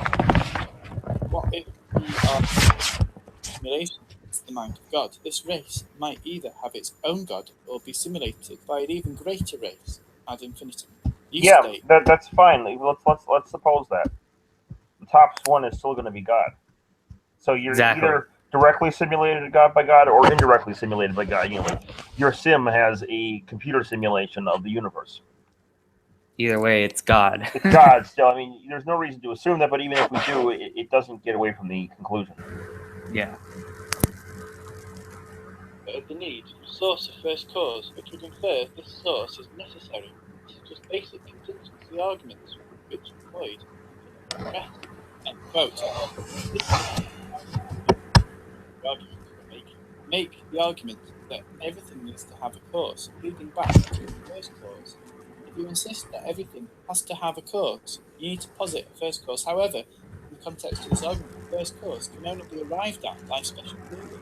You're essentially No, that's just basic logic. Like if the first cause is God, that would be the first cause. There's no special pleading about it. That's the whole point.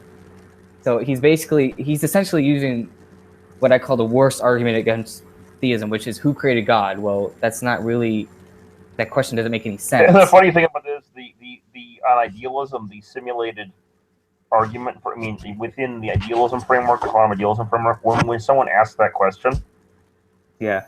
we have the perfect answer set up because the whole digital physics argument tells us that it also has to be God.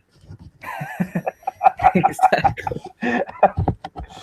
Now, there is the whole issue of why does God exist rather than not exist, and that's a whole separate issue. But you know that's also along the lines of why is there something rather than nothing. Yeah. And that is an interesting. I mean, I have an answer for that, but it's Yeah. surreal. It's that whole Neoplatonist thing with the Platonic forms exist necessarily, and consciousness and the Platonic forms are two sides of the same coin. So it's like it's we're not gonna get that's a little surreal for people to take in, but it does answer the question if they really want to dig in deep. Yeah. So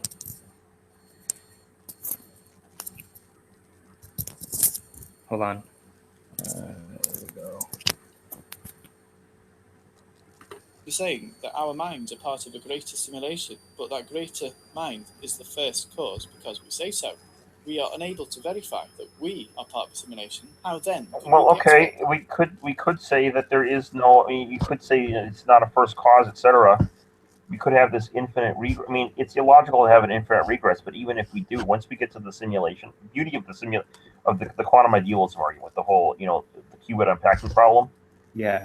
Once the implications of the qubit unpacking problem are realized, the whole beauty of this is that it no longer matters, right? Because we're in God's like it's kind of like because the infinite chain of causes is an infinite chain of God 1, God 2, you got and then finally we get to capital G God infinity, like so it's actually kind of a beautiful way to get around the who made God argument because it's an infinite regress of increasingly godlike beings. Well, that's kind of like my whole. And necessarily, we'll have to terminate if it ever would terminate. It would have to be on God. Well, that is the infinite simulation argument, where okay, if God can simulate an infinite amount of universes as his mind, then it's more probable that we're in one of those. It's like finite. Yeah, well, not only that, but like if you think of the fine tuning argument. Okay, you think of there's a 1 in a, I don't know what the number is, but it's like 1 in a billion trillion chance that we live in a fine-tuning universe without a designer, right? That's the whole fine-tuning argument, right? Well, if you take that number to infinity, that means there's a 1 out of an infinite chance that we are not living in God's mind. Now, think about that. 1 out of infinity, that is the definition of impossible. Yep. Because it's like it makes God inevitable. Like that's why I love the infinite simulation, because it basically proves that we are necessarily simulating God's mind. Because the chances of us being in a non-idealist universe with no God is just impossible. Basically. Yeah. It's so it's kind of like fine tuning, but like brings it to the next level. Where it's like super fine tuning, where you can't use, and it's kind of funny because one of the most popular objections to the fine tuning argument is the multiverse objection, but you can't use that objection to idealism, because even if there were other universes, we could be in one of those other simulated universes as well. So they can't use the multiverse objection to the infinite simulation argument. So it's like there's no way around it. There's literally nothing they can do. It's like it's an impossibility. So, all right, I'm gonna continue. It's not part of an even greater Thus, your objection to my saying that inspiring philosophy's argument, one of infinite regression, is unsatisfactory. Now then, let's move on. Next, you talk about my position on the nature and the science of consciousness. From the blog, there is zero reason to believe the mind emerges from the brain. End quote. I showed you in my original episode that the only 3 theories of consciousness within the field of neuroscience that have any credibility among neuroscientists treat consciousness as being emergent from brain activity. Okay, we gotta address this. Like, come on, Say you're that really again? gonna? Let me He's say- trying to. You want me to go back or? Yeah, sorry. Okay.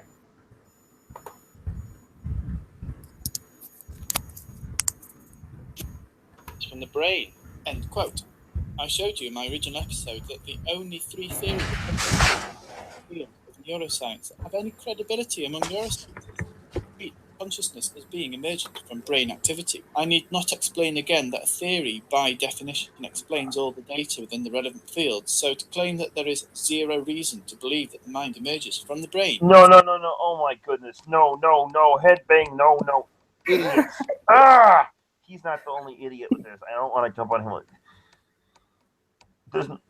Neuroscience does not explain the hard problem. And the whole notion of emergentism in the first place is a non sequitur fallacy. It is. Well, yeah. You can't deduce the very fact that there is such a thing as a hard problem in the first place indicates that that emergence does not explain consciousness in any way, shape, or form. It doesn't. It correlates. What you're talking about are correlations. That's how you solve the weak problem. What the brain correlates to. It's not something correlating to consciousness does not mean something is consciousness. There is zero evidence from neuroscience that proves that the mind is, or suggests that the mind is emergent from the brain, and that is because neuroscience does not study consciousness in the first place. Neuroscience studies the correlates of consciousness. Exactly. Neuroscience is not an authority on consciousness. It's an authority on correlation. Exactly. Yeah. I mean, according to his logic, then that means my computer right now is creating the internet, even though we know it's not. Even though my computer, it's a non sequitur to claim that neuroscience explains. I mean, by that I mean, again, like that means I could say because there's a lot of correlations between my computer and the internet, then therefore my computer creates the internet, produces the internet. Like, come on, that's wrong. That's so wrong. Like, oh my god. So.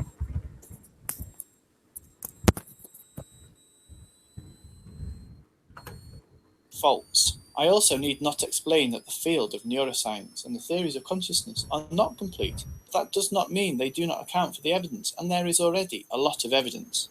You continue. Supposedly objective material brains do not have subjective mental properties, and not anything that epistemologically relates to subjective mental properties. Therefore, minds emerging from the brain do not explain the mind, and they need to. One is to posit that the mind emerges from the brain. How so do material brains not have mental properties? What part of a brain, being a complex arrangement of matter, does not allow for emotions and other mental properties to occur? This sentence of yours does not follow. Non sequitur. Quote. Oh, non sequitur. Yeah, like emergence. That is a non sequitur. Emergence is a non sequitur. Like, yeah. I actually I've made these over time to try and reveal. I'm hoping that I have one for emergence here somewhere. But yeah, there's. Want me to share your screen, or? I may not have. You might not have it. Oh yeah, I do have it. Okay, never mind. Here we go. Want me to share your screen? Yeah, let me get it first. I need to find it. Hold on, let me. Yeah, I gotta. I made these over time because they're real. They explain that foundationalist argument. It didn't just create an argument. It gave us like a toolbox to use to examine certain types of epistemic claims. How do I? Let's see if I can't put share it your screen, and then I'll share it on the. Yeah, I'm trying to put it up. I'm trying to see how to share it. I'm not sure how to share stuff on these. Here, go to the left or the right. It should be. Hold on. Okay. Screen share. Hold on here. I'm trying to get back to the. Where's screen share? Left. I think it's because I know we're on live, so it might be on the left. Oh, I see it. I see it. Okay. Yeah. Okay.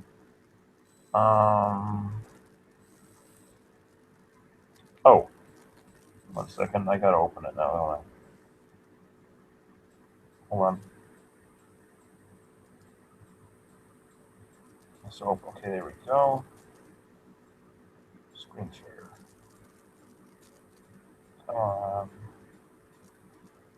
Here we are. Show to everyone. All right, hold on. Is it not working? Oh, there it No, is. hold on. Okay. I see it. Wait. It did disappear. It's Okay, I see it.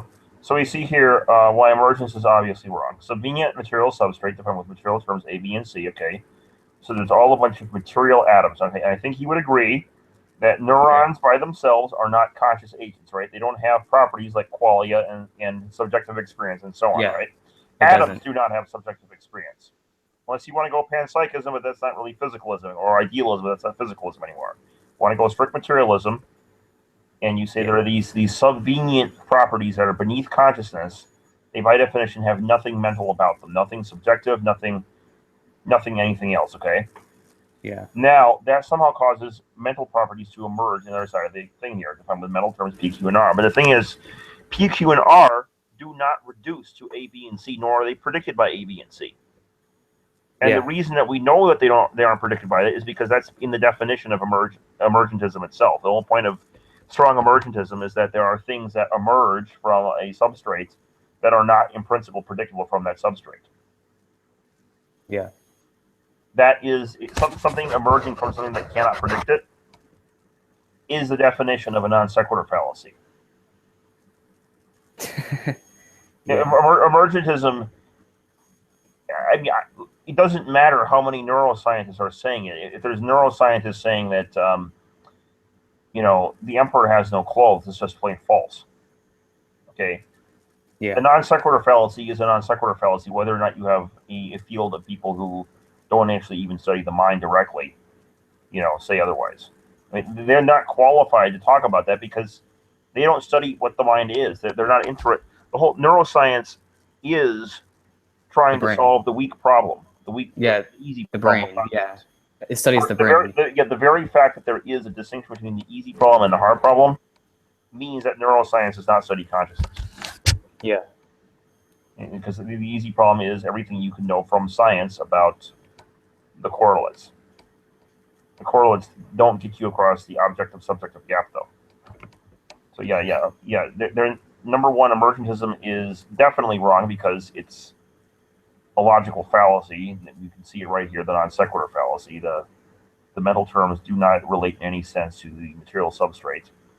And secondly, the people claiming this are not an authority that is able to even. They don't have the epistemic authority to even make that claim in the first place. Yeah. So. Yeah, I mean, I totally agree. I mean that's the whole point of neuro. That's what neuro is the brain, and that's it. It doesn't study the consciousness itself. It only studies the correlations between consciousness and the brain. Yep. So yeah. Okay, let me. You can't. It's try and get there from neuroscientists with the post-hoc ergo propter hoc fallacy. Yeah. After this, therefore, because of this.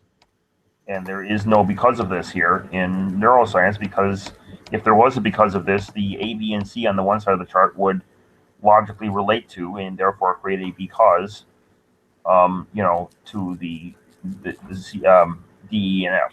And they don't do that. The subjective simply does not reduce to the objective, nor is it predicted by it. If it can't be predicted by it, it's a non sequitur. All right. Enough rehashing that. Let's get on.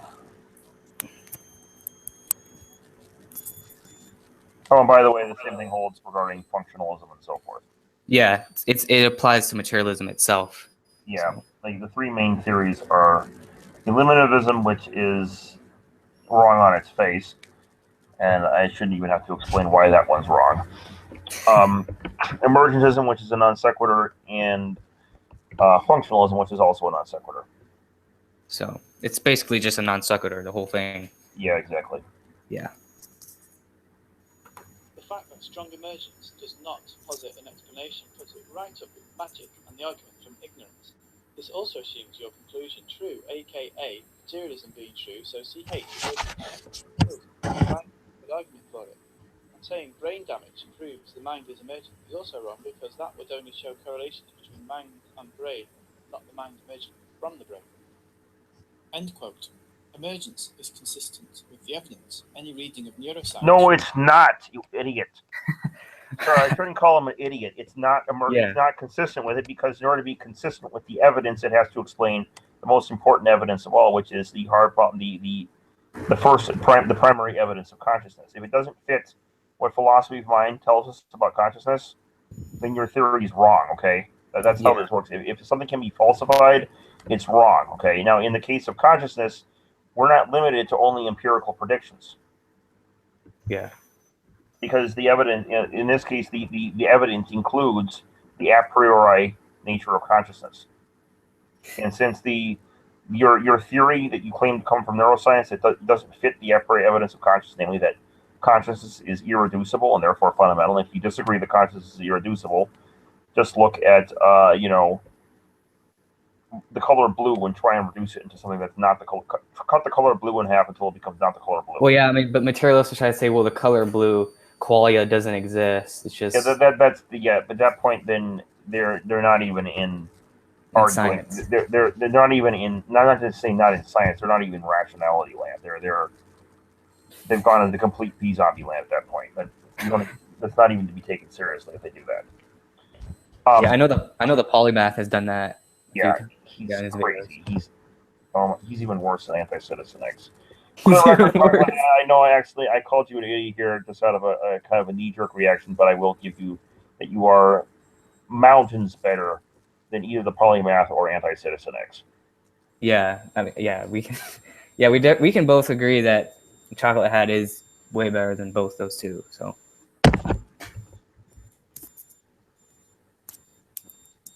Hold on.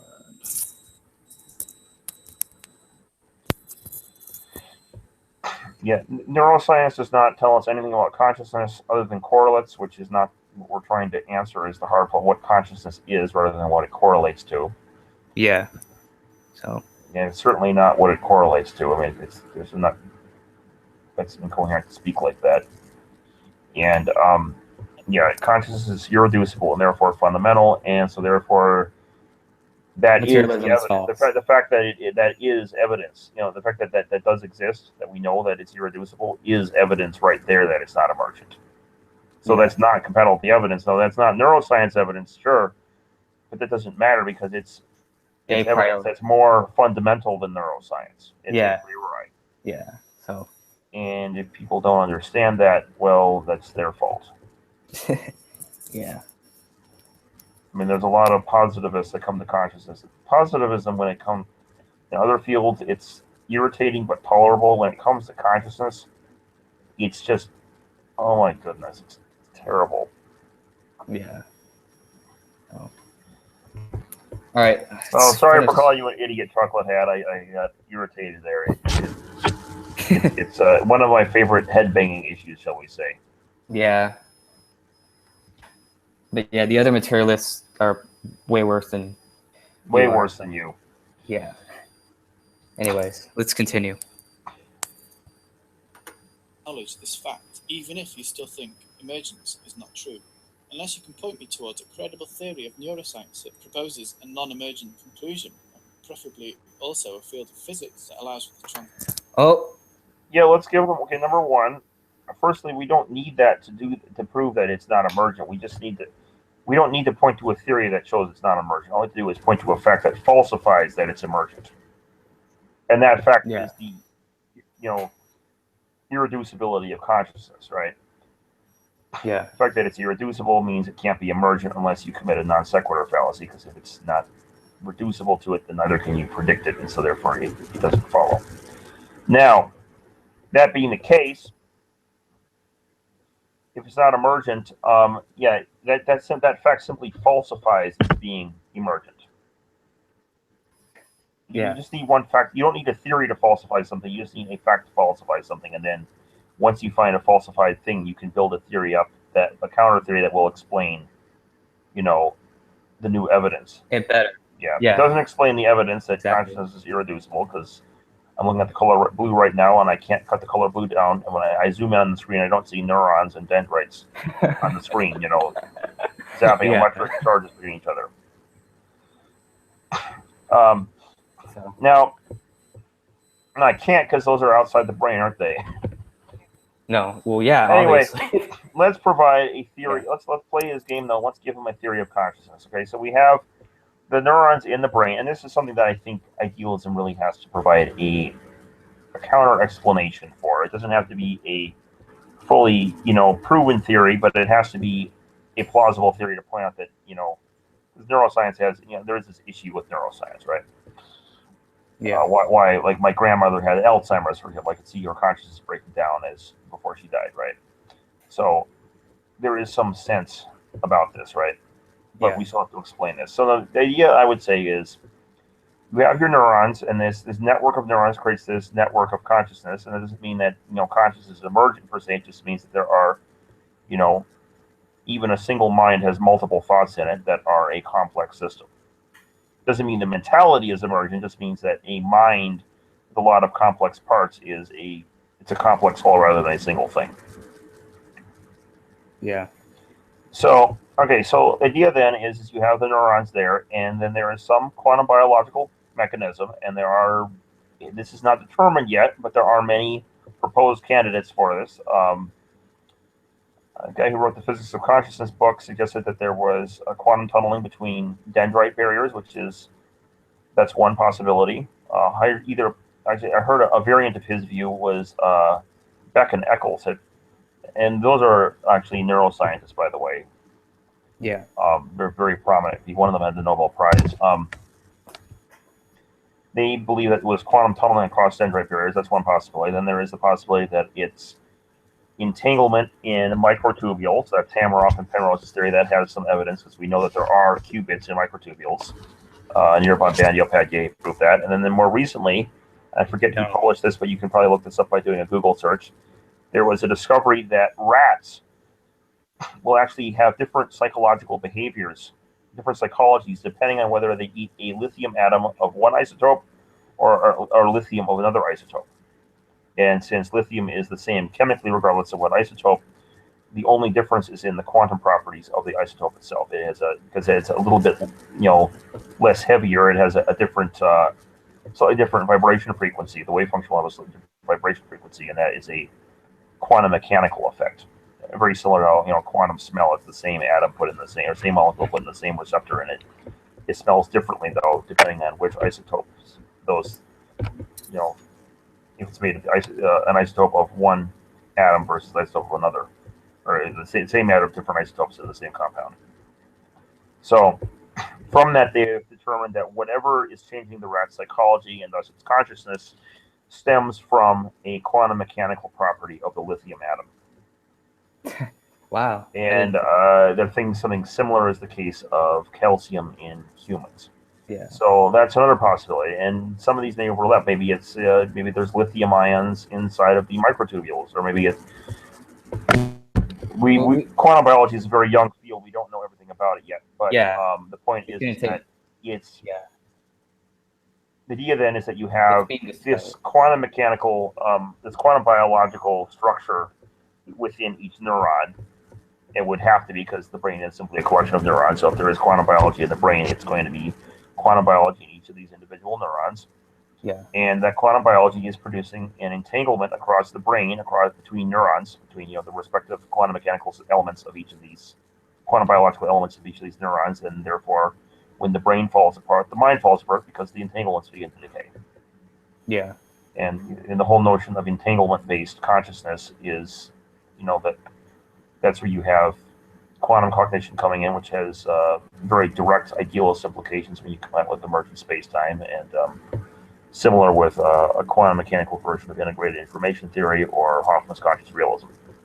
Yeah, there's different ways you can approach it. Yeah. Yeah. So regardless of whichever way you approach it with that, once you tie entanglement to consciousness, you have idealism, and you can very easily tie modern neuroscience to the notion of consciousness entanglement if you simply find a quantum biological mechanism within the neurons that causes the entanglement and that breaks down upon the neurons breaking down, or the connections between the neurons breaking down. And there are plenty of candidates for that in quantum biology, and there probably will be many more since quantum biology is an emerging field, and it's going to take a while to dig out all of these. Dig out all these quantum mechanical elements of biology. So, all right, let's. That's perfectly compatible with the modern neuroscience. Yeah. And it would explain things like emergence because, well, quantum mechanics is fundamental, just like consciousness is fundamental, irreducible, and therefore fundamental. Yeah. So. Mission of consciousness. This whole paragraph can be rejected as your own opinion that is formed without reference. What paragraph is he referring to? The one right there. Bring the screenshot up. Bring it up. Don't you see it? I can put on your. Okay, I see it. I put it up here. Yeah. Like a strong emergence is not positive explanation, puts it right up there with magic and the argument for ignorance. So. Yeah, he says, he said, well, we pretty much already explained why emergence is false, and so I don't need to go over that. Yeah, the correlations can just mean that there's entanglement in the brain that's occurring, and you break the entanglement down. The fact that strong emergence it's not that it does not posit an explanation; it cannot posit an explanation. Yeah, it can't. it can't, because that's the whole. Otherwise, it wouldn't be strong emergence; it would be weak emergence. Weak emergence is such that it just pops out with no logical connection, and you can't do that in logic. So that falsifies the fact that you can't reduce consciousness, falsifies emergence. Yeah. And strong emergence is literally an appeal to magic, and you can't have. Well, whatever else the explanation for consciousness is, it certainly isn't magic. Yeah. So, all right. Let's finish this video and then we'll go to the last one. All right.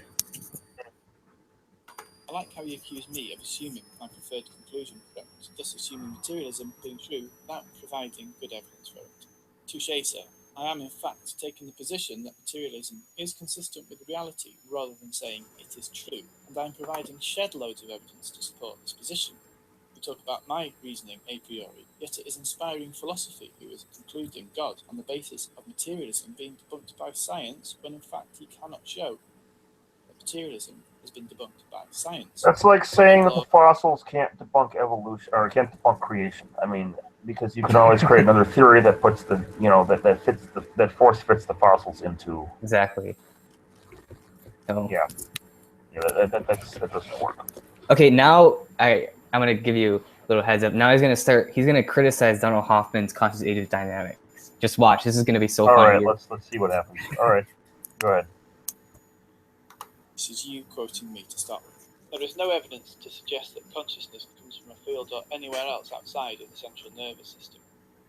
To which you responded, this is actually not true at all. Donald D. Hoffman, conscious agent dynamics, makes consciousness fundamental to reality and not emergent from brain activity. End quote. And you provide a link. Many thanks for that. However, if this were a falsifiable theory supported by data, evidence, or anything other than diagrams and some convenient maths, I would take it more seriously, and so would the neuroscience community. Freeze it. This is not like...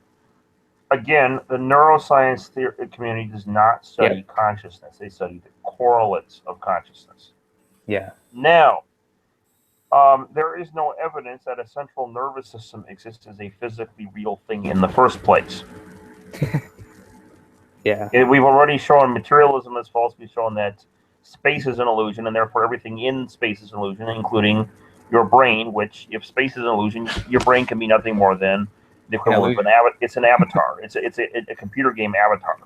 Yeah. Okay, and if it's an illusion, which a computer game avatar is an illusion, but it's a useful illusion that provides an interface between the virtual reality and the player.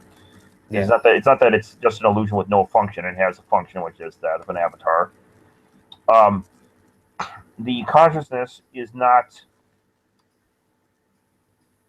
It's not explained. The consciousness is real. That's just a fact of reality. And if you don't think your own consciousness is real, I'm going to ask you to ask how we know that if you're a pea zombie. I don't see why we should be continuing this conversation. Your consciousness is real.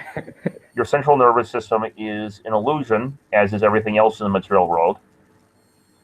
And if you reject that, well, you reject science. And I know you come with these other interpretations, but it doesn't really matter. Yeah, it doesn't. Now, as for Hoffman's conscious realism, it explains a number of things about brain activity, including why consciousness behaves as though quantum cognition is true.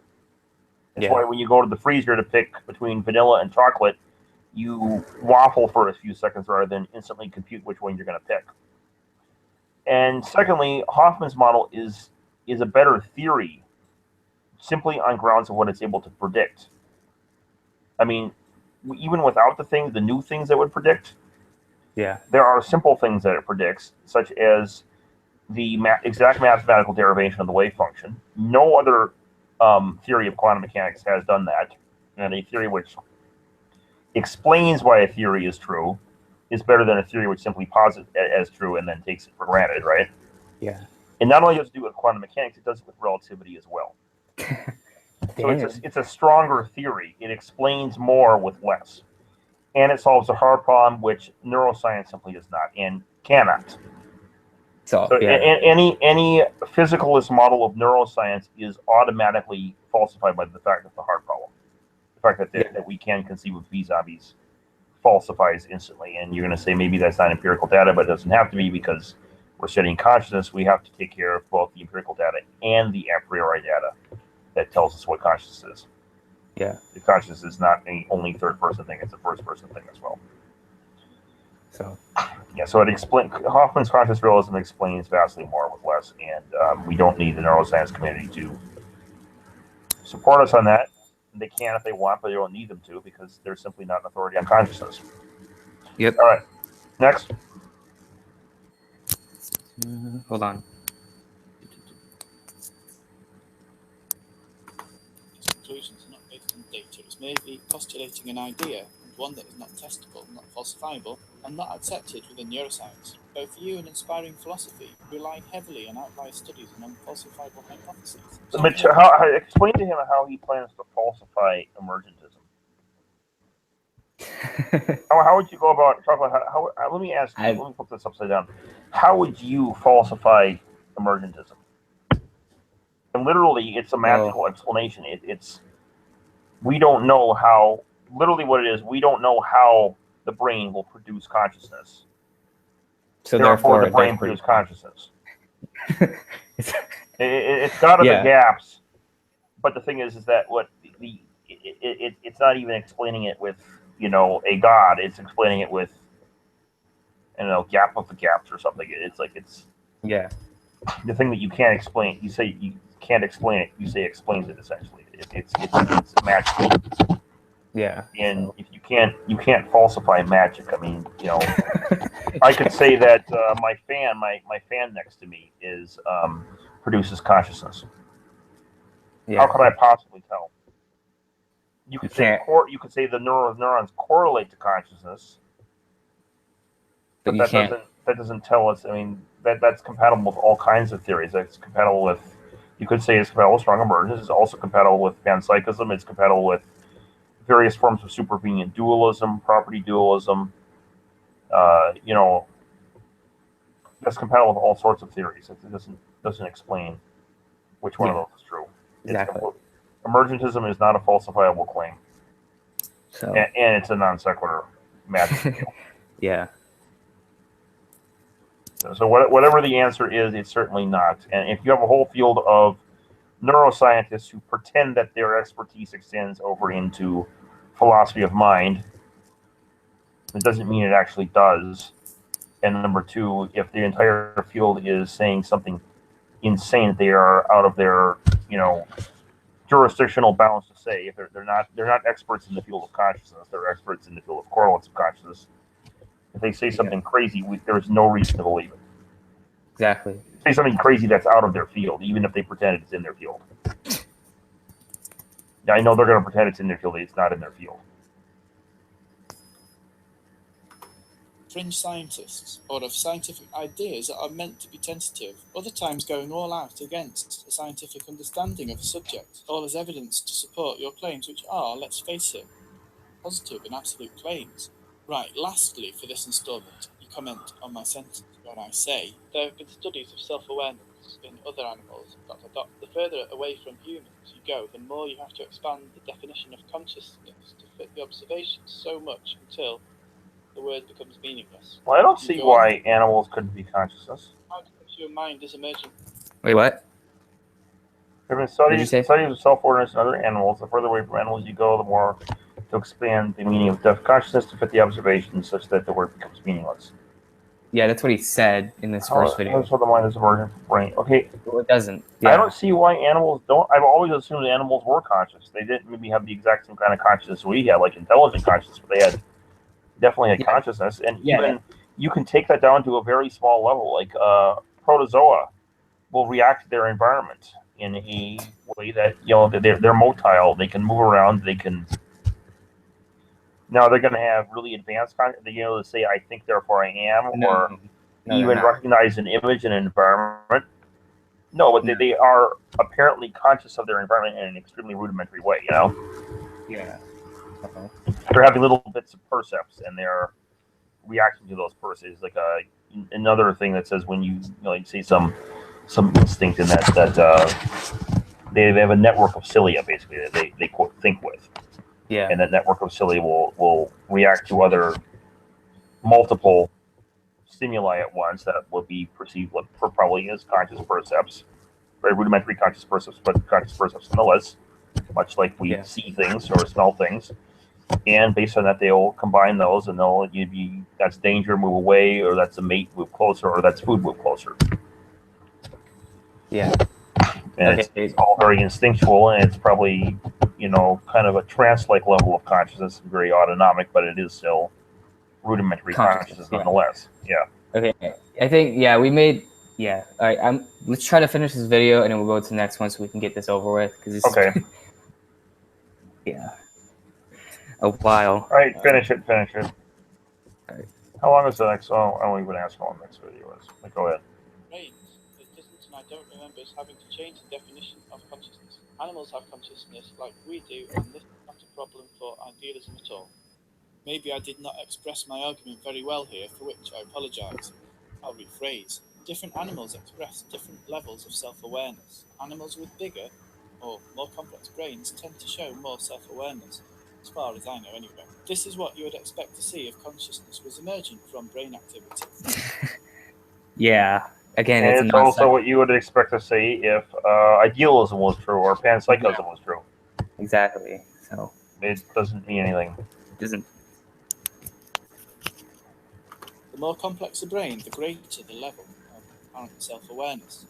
Maybe this does not debunk the universal consciousness argument per se, but if you can show that smaller-brained animals are still capable of human-like self-awareness, that would be a good avenue for your argument. However, to tenure a robust argument to support your point of view, consciousness is not emergent, you would still need to present a science-based theory of non-emergent consciousness. No, you just have to present a fact that falsifies emergentism. Yeah. Which is simple enough. I point out what that is right now. There's a red line on the bottom of the screen here where the YouTube bar is, and you can zoom in on that red line and you'll see that red does not reduce and therefore is not emergent. Yeah. Doesn't reduce, so not you can't cut that line in half until it becomes non-red. Therefore, consciousness is not emergent. Exactly. So regardless of what theory you produce, it's still not a. Those emergentist theories don't explain why red doesn't reduce. Therefore, it contradicts them. Therefore, we have a single fact contradicting your theory, and your theory is false. Yep. Whether or not we have a counter theory, we do have a counter theory, but even if we didn't, it's still false. It's false because we falsified it with that. Yeah. So, okay. Whatever explains consciousness, it's certainly not emergentism. Yep. I think we made that point clear to our viewers. We've been talking about emergence for a long time. I'm wondering whoever responds to this video is going to make a big thing, the whole video trying to defend emergentism specifically. Yeah, exactly. Yeah, it's falsified by the fact of irreducibility. So, okay, let's finish. The case that inspiring philosophy and civilian name 295 are making for idealism is possible. I'm not arguing that they are outright wrong when they argue for idealism, far from it. The specific argument in Inspiring Philosophy's video is that science debunks materialism and in doing so uncovers God. That is a clear and unambiguous position to uphold, and one that I have demonstrated is not true. The science does not lead one to a clear and absolute position on materialism. Yes, it does, unless you try and butcher philosophy of mind and then use creationistic or Ptolemaic or etc. criterion when approaching science. I mean, you don't do. I mean, I know it's popular to have all these interpretations of quantum mechanics, but you don't invent stuff to fit theories. You don't. So, okay, I think he's made our. Like yeah. Yeah. So let's go to the next video because we pretty much we've gone over all his arguments. Yes. Okay. Okay.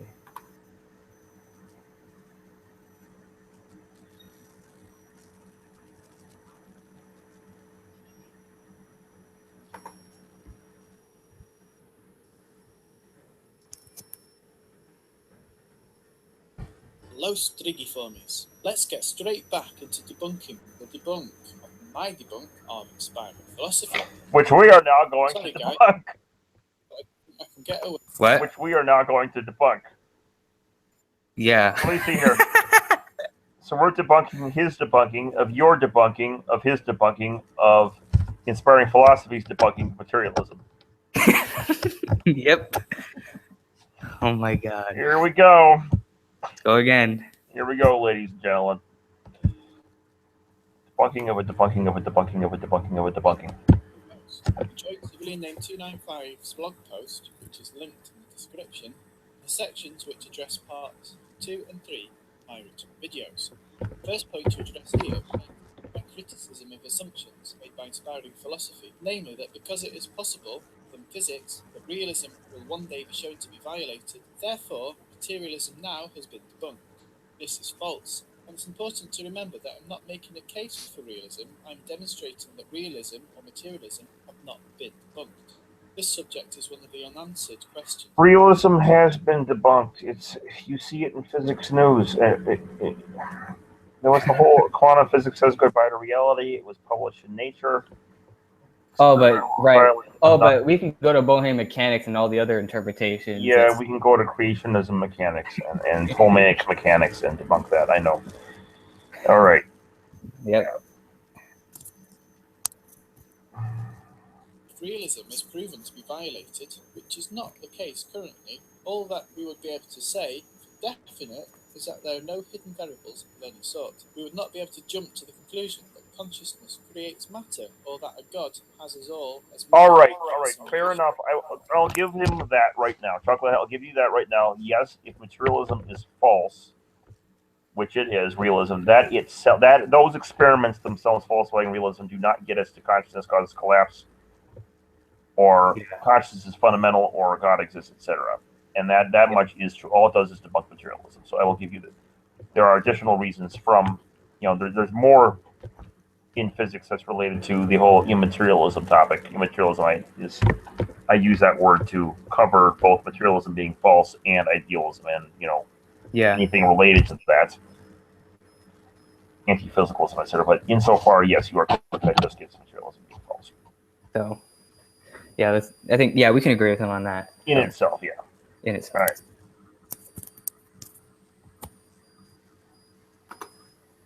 It is also possible that is preserved, the alternative being that locality is violated. Locality means that two particles cannot influence each other faster than the speed of light. It is important to realise that if locality is violated, that in itself would not violate causality, though it would mean that we are missing the mechanism by which entanglement works. It is also important to realise that Einstein himself, along with Nathan Rosen, supplied us with a possible mechanism for the violation of locality that is consistent with general relativity. known as an Einstein-Rosen bridge, otherwise known as a wormhole. However, inspiring philosophy's hypothesis assumes that consciousness affects matter. There is no reason to assume this. The so-called logical conclusion that a God must exist and that we are minds within God's mind having an experience and that our observation creates reality cannot be validated by All right. science. First, they're going to say that you could do that with the whole Einstein-Rosen bridge. You could have a bunch of tiny stargates linking all the entangled particles, and the whole ER equals EPR thing does seem to imply that in some sense, but it's not in the way that they think. It's the entanglement in 2D causes the wormhole metric in 3D to emerge. So it's something that's beneath space-time and causing this to emerge. The non-locality itself is not something explained by the wormhole, rather it is what causes the wormhole to emerge and therefore be explained. So it's the other way around. So if you want to go down that approach, now prior to ER equals EPR and holography, if you wanted to use that, sure, that's fine. You could maybe use, say, wormholes were explaining it, but now we know, once we've examined the relationship between wormholes and entanglement with ER equals EPR, we know that entanglement is necessarily, if there is a relationship between entanglement and wormholes, it's entanglement explaining the wormholes rather than vice versa. Yeah. However, that is kind of ad hoc to say that it's all just, wormholes doing this, right? Well, It's simpler to simply say it's, space is realism is illusion. false. Yeah, space is an illusion and realism is false. I mean, if they want to really say that there's wormholes, then that means there's wormholes everywhere because that's happening all the time. I mean, come on. That's what I was saying. Yeah, I mean, it's wormholes all over the place. It's like stargates. literally. Can you imagine if there are little tiny stargates down there? They dial up like little symbols. There's like a constellation of atoms over here on the other side of the room. And it dials that. There's little microscopic quantum people going through entanglement stargates to the other side of the room to this constellation of atoms over here. Oh my god. All right, let's continue. All right. Assumption that our consciousness creates matter. Let's look at what the blog says, and I quote him, quoting summarizing. I want to quickly say it's our consciousness renders matter, it doesn't create matter, but go on. Exactly, yeah. Particles are not aware if they are being observed by not using a blue light. That's particle adds to the perception. There is no credible evidence that consciousness or awareness has anything to do with particles behave. Well, of course. That's because particles don't exist. It's just information being rendered by consciousness. There's no evidence of particles in the first place. We have images of particles. It doesn't mean they're particles. Yeah. And that's all realism is showing. A falsification of realism shows that we're dealing with the images, not particles. Yep. Also entirely disingenuous. What the experiment does is ... demonstrate a measurement problem ... and IP mistake is taking one interpretation of blaming it for materialism, to which he responds, this is probably the foundation of CH response to IP, that there are other interpretations of QM, and therefore QM does not involve materialism. This objection is really bad, and I will explain later in the document. Explain that interpretation. No credible evidence for consciousness causing collapse, post quotation, entirely false. According to the Copenhagen interpretation, particles are in a state of superposition in the wave function and don't reach definite collapse until an observer makes a measurement. Now, since this is true, then whatever causes final collapse cannot be governed by the same material laws, since all particles are in the form of superposition, including measured particles. This is known as a von Neumann chain, where each particle is connected in the chain, and the particles in the chain are on superposition. What causes the whole collapse chain is something beyond the physical and material, and this is argued in the observer brackets behind. So CH objection does not work. End quote. That was a lot in one go, but bear with me. Civilian name 295 claims my objection does not work because, according to the Copenhagen interpretation, an observer has to make a measurement in order to cause the wave function to collapse, and that each observer has to be observed by something outside the material. Civilian name 295 has not actually addressed the objection from my original episode, my criticism of inspiring philosophers' use of this idea. In a nutshell, then, I'll show why civilian name 295 has not addressed my objection. I pointed out that one particular interpretation of Copenhagen interpretation of quantum mechanics has us believe that taking a measurement is the only way to cause the collapse of a wave in a particle, thus creating matter. I showed that this idea, though the favourite interpretation of some of the earlier Danish physicists, is not supported by evidence, nor is it falsified by any evidence, but therein lies our problem. There are many interpretations of quantum mechanics, and none of them that are still accepted by physicists today. Yes, and many of them are Ptolemaic. I mean, Bohmian mechanics is a notorious example of that, as is GRH. Or GRW, sorry. Yeah, GRW. Yeah. MWI is a little bit ad hoc, but it's, number one, it's much better than those two. And number two, it's quite possibly compatible with idealism. The modal realism idea. It wouldn't necessitate idealism, but it would make more sense under idealism. Yeah.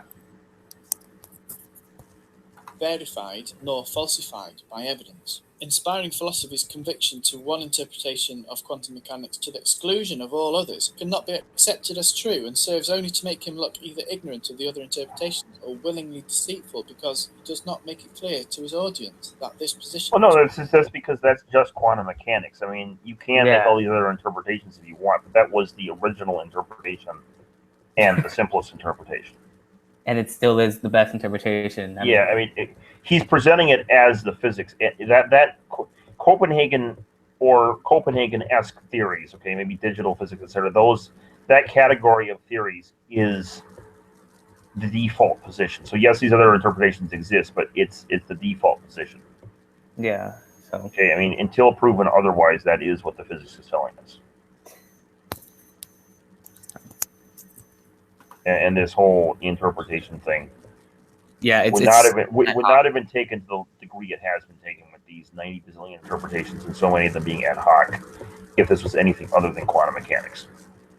If this was evolution or, theories of the solar system, it wouldn't. Yeah, theories of the flat or round nature of the Earth, none of this whole interpretation business would never have. This would be shot down in 10 seconds. Exactly. So.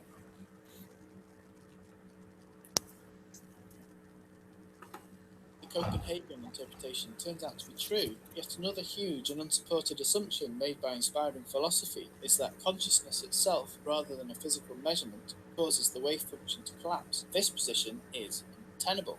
Civilian name 295 objects to my statement that there is no credible evidence for conscious collapse. You have not given us credible evidence of the conscious collapse, and I suggest that the reason you have not is because there isn't. If you can find some, then great. Let's have a look and we can discuss it. Just called von Neumann chains. The von Neumann chain. Yeah. That's the way he refers to it. Go on, let's listen to what he says about that. All right, let's see what he says. And the early Copenhagen interpretations are not supported by evidence. It is an assumption made based only on the fact that quantum mechanics appears. No, that is the evidence. That is the simplest explanation for the evidence.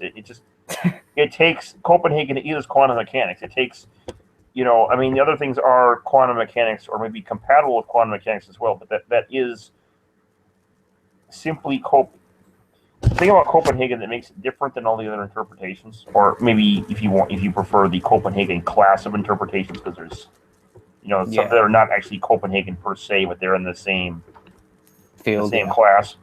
Yeah, they simply are taking the observations as is and treating them as the science. Yeah. Okay, they're not adding anything that we haven't seen essentially. So yes, I mean that's kind of how science works. It doesn't assume all kinds of things that we can't falsify or haven't falsified. It's Copenhagen is the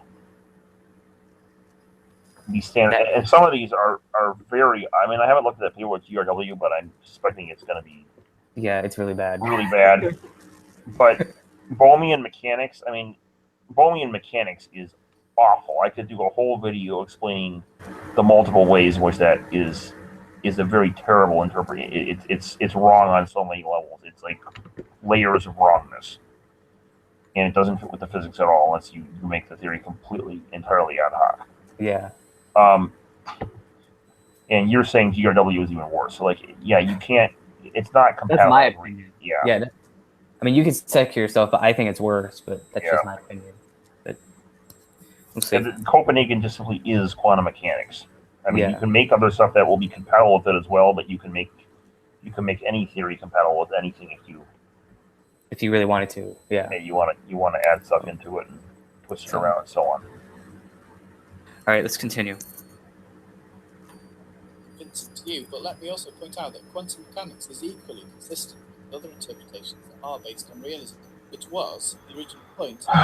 Yes, I know, including relativity denying ones like Bohmian mechanics, and it's denying relativity is not even the beginning of where it fails. I know. Well, it denies special relativity. Yeah, I know it doesn't just deny special relativity. It denies it's a mess. Well, because at least like standard quantum mechanics, at least that's compatible with special relativity. You know, at least we have. It's not compatible with special relativity. It's not even compatible with.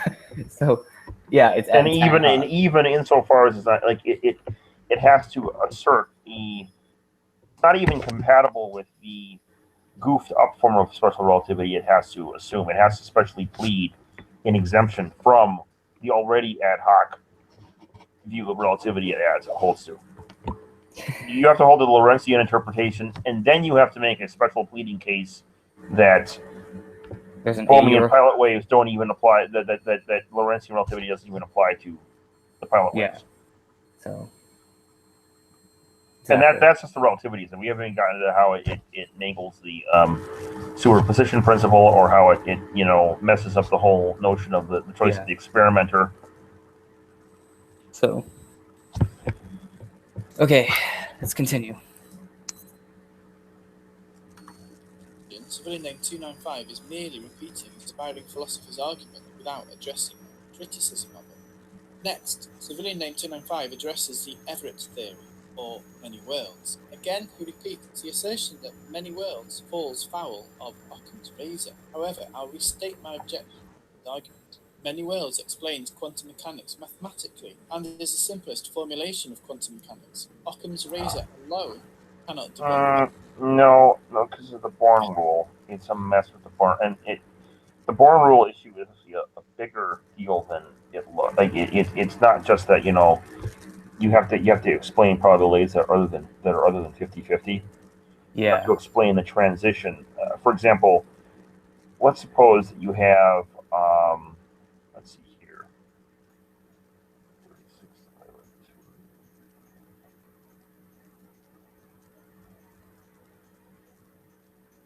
All right, so with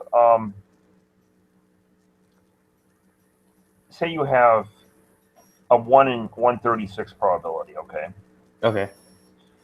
And you have actually no, it would be no. Let's modify this experiment just a little bit to kind of illustrate the problem.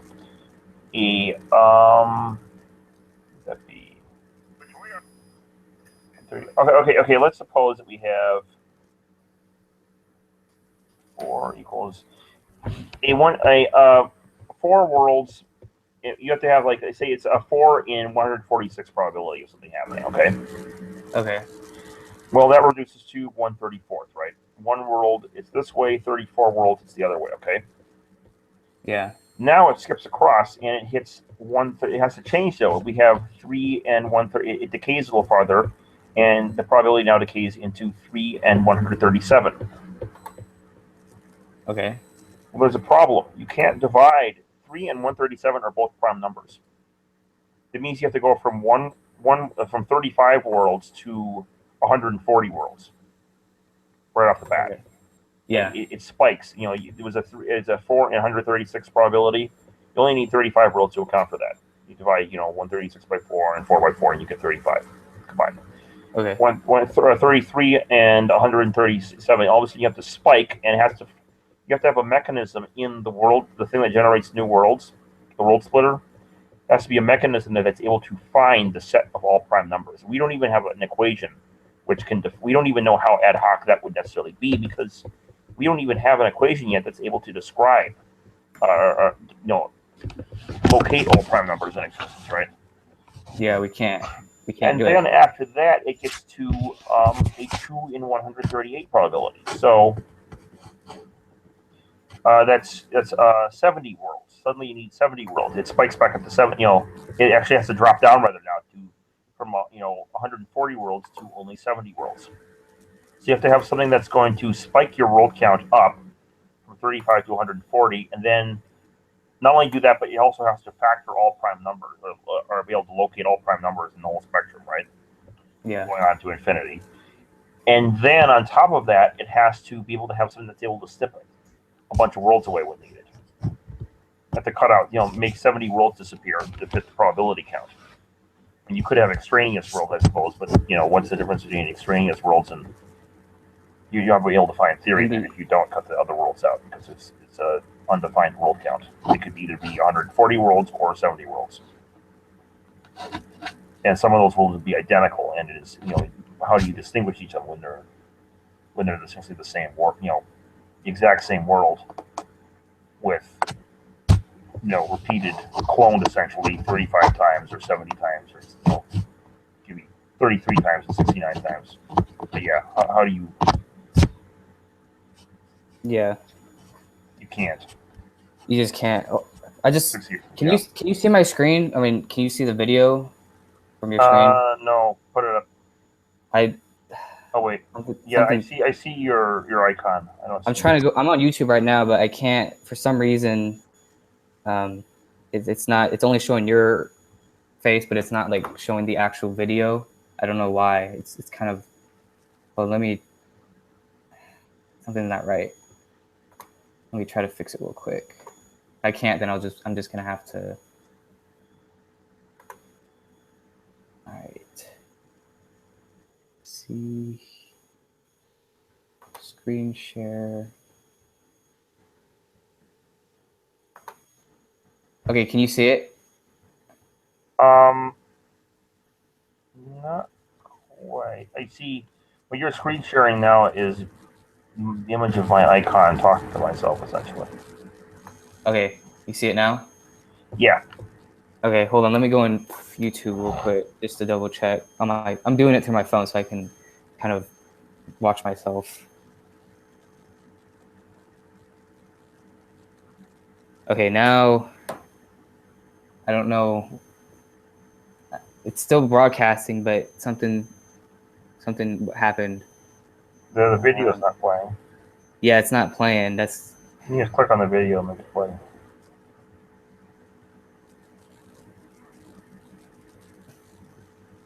Okay. All right. Let's continue. Everett's theory is the simplest formulation, and therefore you cannot simply dismiss it. Is the alternative that you propose more parsimonious? It's not even a full interpretation. The idea that the universe exists in a wave-like state until it is consciously observed also sounds far-fetched. It is not in And here's the question: what makes the universe split? Why can't that be? If it has to terminate on, in that case, it's entropy that increases it, but that entropy is caused by interaction. But then interaction with what? And interaction is still relative to frame. The other things are. I mean, that's the whole point. I mean, you can't. It's just ad hoc. Yeah. So the point is that there's no reason to assume that what's causing the decoherence at MWI is not. Yeah. Consciousness. Exactly.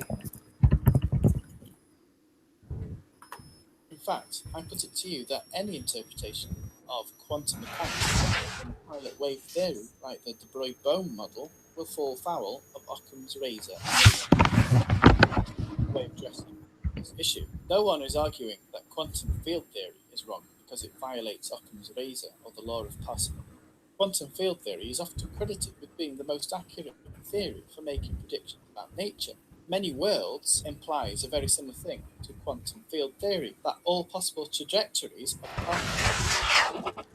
particles field theory is false because you don't like or intuitively understand the implication of its mathematics. Similarly, you can't dismiss many worlds because it is the simplest formulation of quantum mechanics, even though it means that you have to treat every trajectory as equally valid. Besides, inspiring philosophy and And besides, we have a way of explaining MWI now with the whole, modal realism and idealism. Yeah. Which is kind of cool. I mean, it actually, I'm not certain how a lot of theists might not like that per se, but it's because they Yeah, it does. Yeah, it makes issues of sense. MWI, but it does neatly explain it within this idealistic context. Okay, someone in the comments says Stuart or 111 wants to ask you a question. I'm not. Stuart, okay, go ahead. No, he's not responding. He just he Someone, wanted to ask. Yeah, I think he might have left. Yeah. Did he want the question asked before?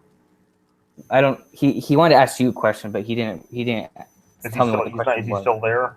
I don't know if he's still there, but Okay, if he comes back, he can bring the question up. yeah. Okay. is mistaken. The many worlds are not created at every interaction. They already exist from the start. Anyway, moving on. From the blog. The MWI fails in deriving the Born rule of QM, and there are other criticisms you can check out an IP video that gives a critique of the MWI. This is not even wrong. As for Inspiring Philosophy's video, please feel free to go and watch it, but by now we should have learned to take everything that Inspiring Philosophy says with an enormous pinch of salt, and to double check everything he says with scrutiny. Next, please. So he literally just he just literally dismissed the criticisms of the many worlds and just said, well, I explained. There was another. I forget which other criticism IP brought up in that video. However, I pointed one of the main ones out in this video. Right, I told him what one of them was what the Born rule derivation. Yeah, I mean, I can explain what's wrong with the Born rule right off the bat. Yeah, I know there's two others, but I'm not sure if. Yeah. The Born rule, the fact that it has to clone worlds and it has to factor prime numbers is a very serious problem to begin with. Yeah. So. And then get rid of worlds. And keep worlds that are the same exact identical world, just copies of each other, Yeah. So. Not once, but many times over. Like it's almost like whoever is orchestrating all these world counts is intelligent. We could do that. We could use MWI to say that in order to orchestrate the MWI argument for God's existence, and saying that in order to reconcile MWI with the Born rule, we have to posit an intelligent world divider. Dude, they would hate that so much. We should do that. That's gonna. They're gonna hate. Then they can't use MWI anymore. Oh, I know. It's gonna be hilarious. Okay. Absolutely hilarious to pull that off. Yeah. Okay. Let's see. All right. Can you see the video? Yeah. I'm sharing to everyone, so I don't know. I can't go on YouTube probably because my internet's slow, but I'm pretty sure once this broadcast stops, then the whole video will be on there. So, okay.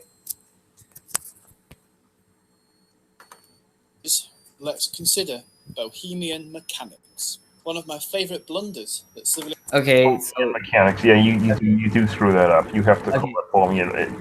I think how that started was we were talking about that on Idealism and Science, as well as some of my Facebook chats, and then some people, because it's they probably typing out of their phones and they put in autocorrect, and I didn't know Bohemian, so I put up Bohemian, and then people started using the word Bohemian after an autocorrect.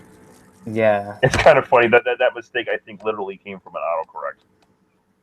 That someone started, then everyone started calling it. And I'm like, I always tried to fix it whenever I saw it, but like it was people who were saying Bohemian mechanics. All right, he kind of like criticizes my point. Yeah, let's go on. Let's see what he has to say about it. This is going to be easy to take care of. Bohemian mechanics can be shot down so easily. And 5 makes us to refer to something that he calls Bohemian mechanics. I would suggest that anyone who knows anything about quantum mechanics. Okay, so I do admit I did spell Bohemian mechanics wrong. Yeah, I know that was an accident, Chocolate Hat. It was because we were arguing with this on Facebook on Idealism and Science versus Atheism, or maybe my public page. and it came in through an autocorrect. I always corrected it when I saw it, but it just happened. Yeah. Oh. Bohemian mechanics as though in response to my use of Bohmian mechanics as an example of a quantum realistic theory, I'm going to assume that he was making the very basic mistake of misreading the word Bohmian mechanics, as in the quantum mechanical pilot wave Yes. theory, first Yes, it described was a Louis de Broglie and then developed by David Bohm, hence the name Bohmian mechanics. I will therefore assume that somehow civilian name 295 has read this erroneously as Bohemian mechanics. Like I said, this is my favourite blunder committed by civilian name 295. The other blunders that I address in these videos are mine very too. more so than this, but this is just hilarious. So here I will It's defend. the only real blunder you made. Everything else is pretty solid. Yeah. All right, let's go on. Let's listen to what he has to say about Bohemian mechanics. Rather than Bohemian. I admit that I seem keen on Bohmian mechanics, but I'm using Bohmian mechanics as one interpretation out of a number of realistic interpretations that are still in the running. I use Bohmian mechanics a lot because of the fact that it has a macroscopic analogy, which I presented in the original video. If you want to do materialism with quantum mechanics, my recommendation is to go NWY. Yeah. Don't do Bohmian. Bohmian mechanics is, I mean, even if you don't want to do the idealism thing, okay, fine. Even if you reject all of the criticisms of NWI and maybe even how NWI could be, it actually derives from a form of idealism as well. Fine. But please don't do Bohmian mechanics. Let's go on. Well, this will be a good explanation, a good opportunity for us to explain why Bohmian mechanics doesn't work to them, and I think we've maybe already the audience. Yeah, well, we've already there's done a this. lot. Yeah, I know. There's a lot to be. And we probably did this earlier. Yeah, we did somewhat. Yeah. Anyway, let's go on and see what he has to say about it. Again, can you see the actual video, not just your face? Yeah, Okay. let's listen to it. It's true. No quantum mechanics theory has been confirmed. We know each one has its problems. For example, no quantum mechanics theory can account for gravity. Though quantum field theory can account for relativity, no formulation of quantum mechanics can. Therefore, Yeah, but I mean, there's a difference between special relativity and general relativity. Yeah, we both agree. We can agree that quantum mechanics can account for gravity because that's general relativity. That's why, that's why we have. That's like the biggest barrier in physics is how do we make quantum mechanics and general relativity compatible? And so, but Bohemian mechanics can't even be compatible with special relativity. So it's like it's super ad hoc. So. we know that there is work to be done, and more importantly, we cannot declare one as being correct and the others incorrect. Bohmian. No, you can't debunk a theory. This is like saying we have Ptolemy's model.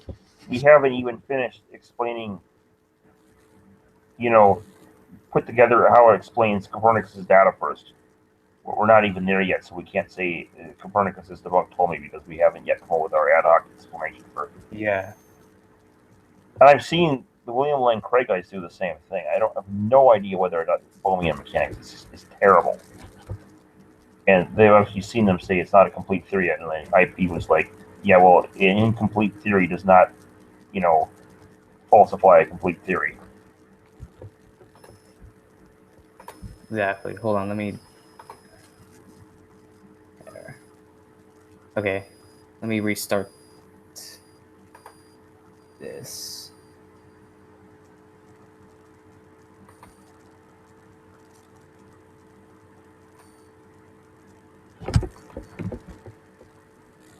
Okay. Hopefully that works because for some reason, YouTube's not. Whenever I go on YouTube, my video doesn't show up, but whatever. All right. Self-consistent and is still considered useful by physicists. We know that Bohmian mechanics requires that either locality or realism are violated, but not necessarily both, as inspiring philosophy.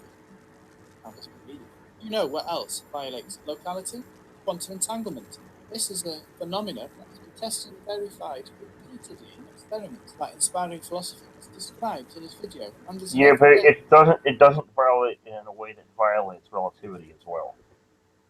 Yeah. The If Bohmian we say mechanics violates relativity. The whole point of entanglement is that, I mean, the only thing that makes sense of it with relativity is that it's very strong evidence that there isn't physicality. Whatever is Yeah. linking those particles together is not in space-time and is therefore not physical.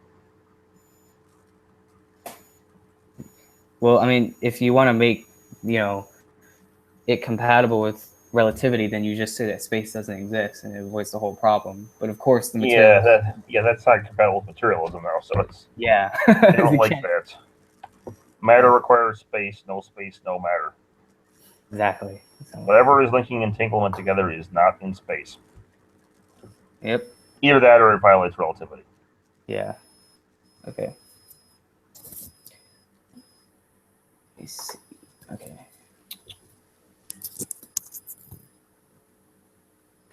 In quantum mechanics, yet it violates locality and relativity, just like Bohmian mechanics. At this point, may I remind you Yeah, about Bohmian mechanics doesn't violate relativity. Bohmian mechanics does violate relativity, though. Yeah. So. Entanglement does not. bridges or wormholes. This is a theoretical idea consistent with relativity, though unproven, that allows space-time to curve so much. Yes, but we know that ER equals EPR shows that if that is the explanation, firstly that's very ad hoc, but even if that is the explanation, it's the entanglement producing the wormholes and not the other way around. Yeah. Oh. ER equals EPR, by the way, for anyone who doesn't know, is the application of the holographic principle to entanglement. The holographic principle takes a two-dimensional quantum field and projects it into it translates that into, or says that's equivalent, or the 2D quantum field is equivalent to a three-dimensional space-time. And when you have a two-dimensional entanglement on a holographic horizon, that will translate into a three-dimensional wormhole metric. Yeah. So. Worms in its own right, so I will move swiftly on. Civilian name 295 provides some evidence to support his argument that Bohmian mechanics can be rejected as a potential interpretation, and I have also provided the same links in the description. This text, in response to my use of Bohmian mechanics, essentially describes, rather badly, what the papers which he has cited say, so I'll deal directly. The first paper presented is Bohm's quantum potential can be considered falsified by experiment by Juan Suarez. This paper presented uses data from past experiments to draw a new conclusion. It is a relatively obscure paper talking from a theoretical perspective, and it criticizes Bohmian mechanics being in violation of relativity. Does this debunk Bohmian mechanics? I'm not qualified to review this paper. However, Okay, all right, let's hear what he has to say. Let's hear him out. Go on. Okay. this paper only looks at past data from past experiments and doesn't actually do any experiments to confirm any new hypotheses or to improve on older experiments in any way. This means that even if the data and the methodology are satisfactory, if there are any faults with the data from previous experiments, then they would also show up here. This paper is not a new experiment that debunks Bohmian mechanics. What it is claiming is that It simply points out that there is already evidence that is debunked. Yeah. I mean, he's basically saying that let's create this ad hoc Bohemian mechanics that somehow, fits with relativity, even though that would be ad hoc. Mm-hmm. Yeah. So, And then he has to explain why, the quantum mechanical variables would connect with wormholes, and the wormholes wouldn't connect in any other case. yeah. So, Why is it the case only with quantum mechanics and not with yeah. Why not any? with other? Yeah. Well, why don't we just see wormholes all over the place in general? Yeah. So. I mean, it's specialized to quantum mechanics. All right, go on. Okay. To cut a very long story short, we know there are problems with the de Broglie-Bohm pilot wave. For one, we Thank cannot you. get both realism and locality meaning that you invoke pilot waves to preserve realism, then you violate locality, which means that hidden variables are communicated faster than light, which is impossible according to relativity. Or at least it is impossible according to relativity to transmit causation faster than the speed of light. This is not just a problem with pilot waves, it is also an inherent part of entanglement, which is a quantum phenomenon that has been extensively validated experimentally. Yeah, but that's not a problem if we accept that space doesn't actually exist. That's the only reason why they say it's a problem in the first place is because they treat space as existing. yeah, but if we say that space doesn't exist, then the argument just then materialism is false. Exactly, Yeah. exactly. So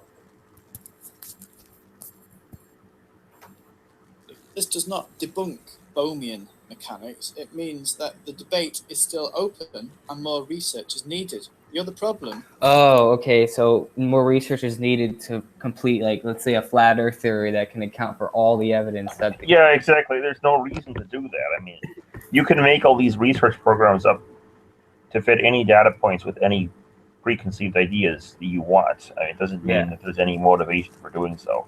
Exactly. In fact, that's what the William Lane Craigites are doing with the science. Like, it's ridiculous. Well, that's what they do for, like, arguing for, like, for example, the Kalam cosmological argument and defending their A theory of time, where they basically create this ad hoc.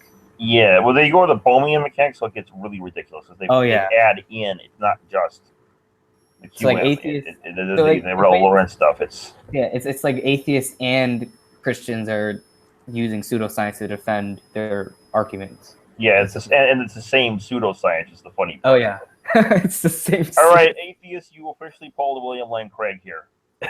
Exactly. I mean, this is.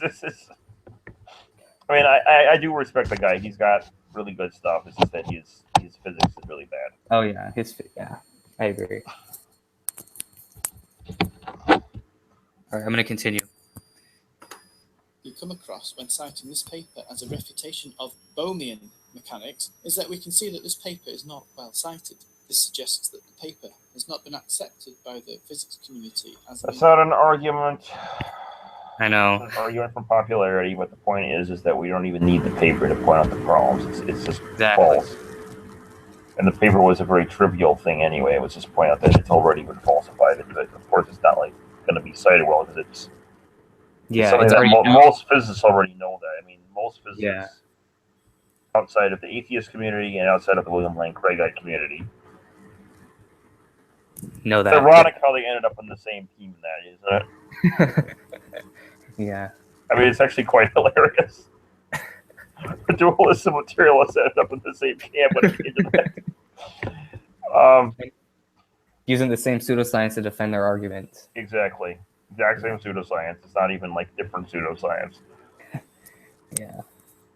Yeah, it's already known. I mean, they didn't even see any reason to publish something like that because it's like a paper saying the sky is blue. Yeah. Okay, not interesting. We're not publishing that because we already know that's true, not because it's false or anything, or it's not exactly. Yeah. Oh. Yeah, most physicists reject Bohmian mechanics. Yeah.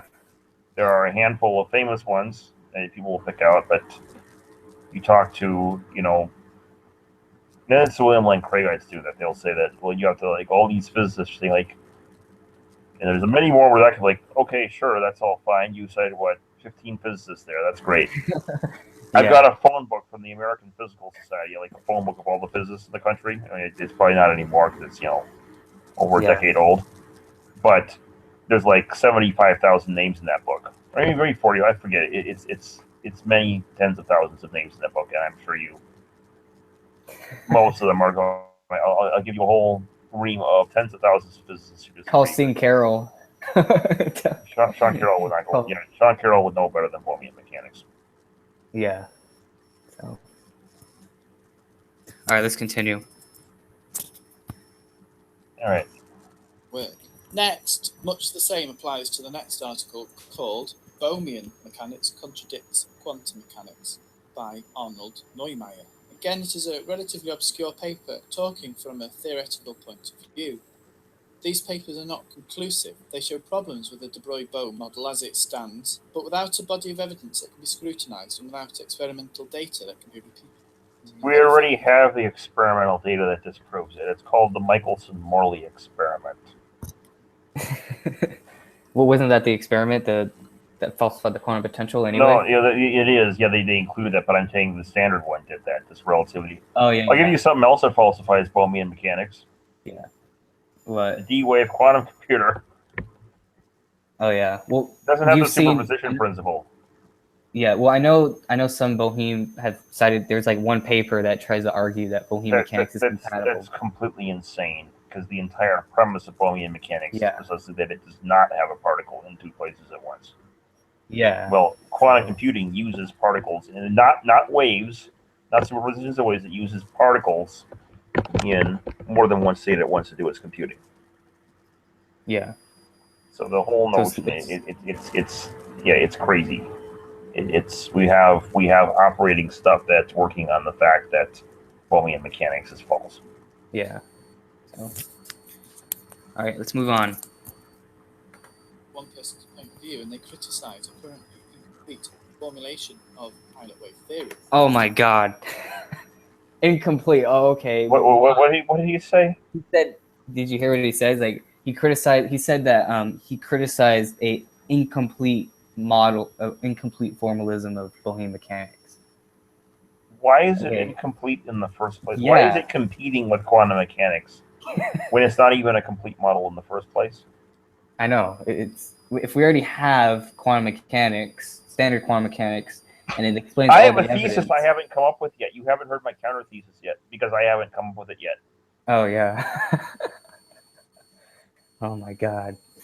That's what he's basically arguing. I mean, so. The same is true for the two other papers cited, so I simply advise you to look at the last two papers yourselves if you're unsure.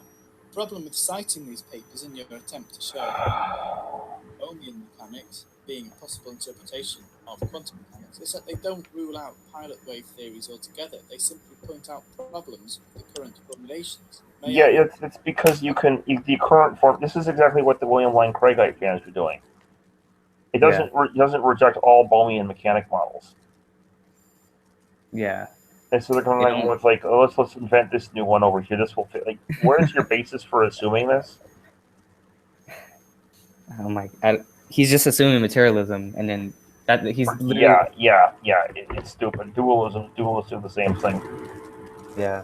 It's ridiculous. And I mean, quantum mechanics, not just quantum mechanics, but I'm saying that the whole picture, the big overarching picture of what the whole emergent space-time, the virtual reality thing, the hard problem of consciousness, it all fits very cohesively in an idealistic picture.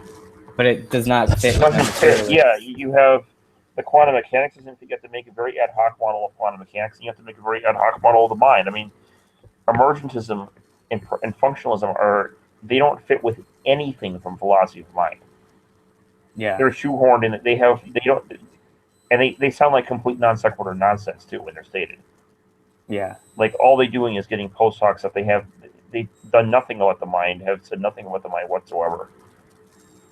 Oh. Oh my God. And it doesn't even fit. Doesn't even. It's pseudoscience. It doesn't fit into anything. Yep. It doesn't fit into anything related to consciousness when you look at philosophy of mind, and then when you look at physics, materialism doesn't fit into anything related to quantum mechanics. Yeah. And so you have these two things that neither of them make any sense when they try and shoehorn materialism. I mean, they're talking Bollocks in physics, and they're talking Bollocks in, neuroscience, philosophy of mind, and they try and mask it off as neuroscience when it's not anything of the sort. It's post hoc conclusions drawn from neuroscience, which is when you combine post hoc stuff with science, what you create is actually something that's not science at all. It's called scientism. None of those things fit. So okay, I want to finish, and then we'll talk some more a little bit. All right. So. Valid criticisms for all of the different formulations of quantum mechanics, including the Copenhagen interpretation. May I also remind you that even if we are able to reject Bohmian mechanics in the future, this still does not rule out realism So after all that, we have not progressed from our previous Yes, position. we've already falsified realism. Just because you can come up with a brand new BS model of quantum mechanics, Yeah, or I know. Ptolemaic mechanics, I should call it, does not mean you've proven that realism has not been falsified. Yeah, so Yeah, I can come up with Ptolemaic mechanics as well, and it doesn't disprove anything. exactly. Debate about whether realism is violated by quantum mechanics or whether locality is violated by quantum mechanics. The point from my original video stands. Inspiring philosophy. The point is Leggett inequality is violated in non-local. I mean, even if you assume locality and you go the other way, we falsified that with Leggett's inequalities anyway. Yeah, there's loopholes in that too. So yeah, those have been falsified also. I mean, that's what the last 10 years of research has been doing. So that paper in 2015 or 16 was about. yeah, so it's over. Okay, all right, we're gonna try to finish it. So has been debunked. The other problem that civilian name 295 has in citing these papers as some kind of evidence against Bohmian mechanics is that physicists still accept and use Bohmian mechanics in 2017. oh my Yeah, all 0.1% of them. Yeah, like barely probably any. The same bunch of people who go to flat Earth conventions. Probably the same people that like are friends with William Lane Craig, or Yeah, I mean, yes, you'll have physicists that say all kinds of bizarre things. It doesn't mean it's true, you know. Yeah. So, all right. There are physicists who believe in Bigfoot as well. Yeah. 3 years after the date on this paper. Clearly, amongst the experts in the field, Bohmian mechanics in one formulation or another is still valid. Even if Bohmian mechanics and other formulations of pilot wave theory turn out not to be true, you still have to negate decoherence, which stops large systems and objects. No, you don't, because we already explained, even if there is decoherence, either it's the mind is the thing making it decoherent in the first place, or it's isolated from the mind, in which case it's coherent with respect to the mind. Yeah. So what? Either way, yeah. Yeah, it doesn't matter either way with decoherence. Like quantum objects. I've covered decoherence already in a previous video in this series. Briefly, decoherence is an inherent part of quantum physics, which means that as a quantum system, more complicated, the wave function of each coherent particle collapses to become decoherent, which means that anything that you actually see in the real world consists only of quanta in the state of decoherence. Decoherence, the state whereby quanta can behave according to quantum mechanics, can only be preserved in very specific conditions. This causes a problem for observation causes collapse hypothesis, because decoherence provides us with the situation that the wave functions of particles are often collapsed before anyone observes them.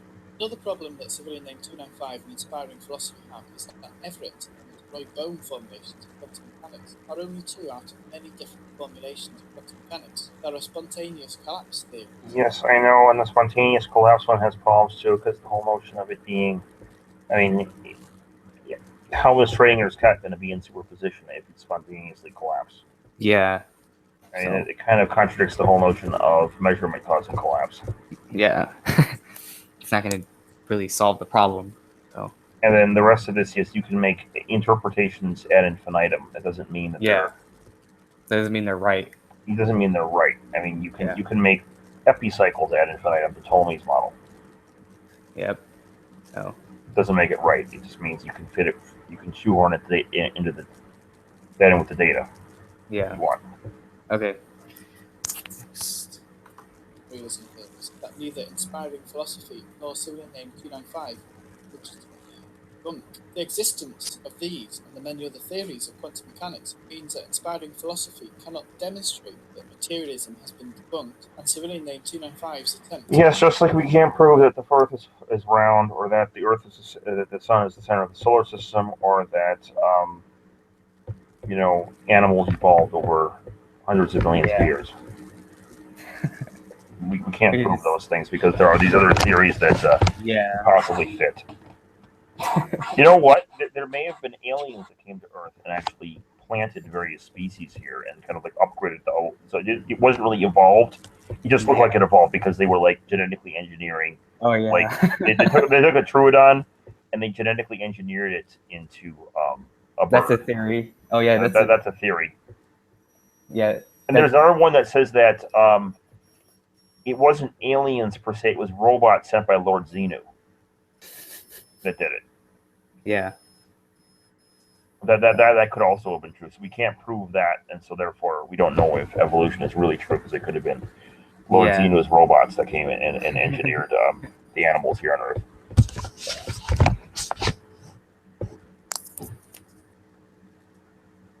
All right. Position has been shown to be similarly flawed. There are no complete theories of quantum mechanics yet, and the best minds in physics do not. Yeah, there are no complete theories. Actually, there are complete theories of quantum mechanics. They're just not ones that the materialists like. Yeah, exactly.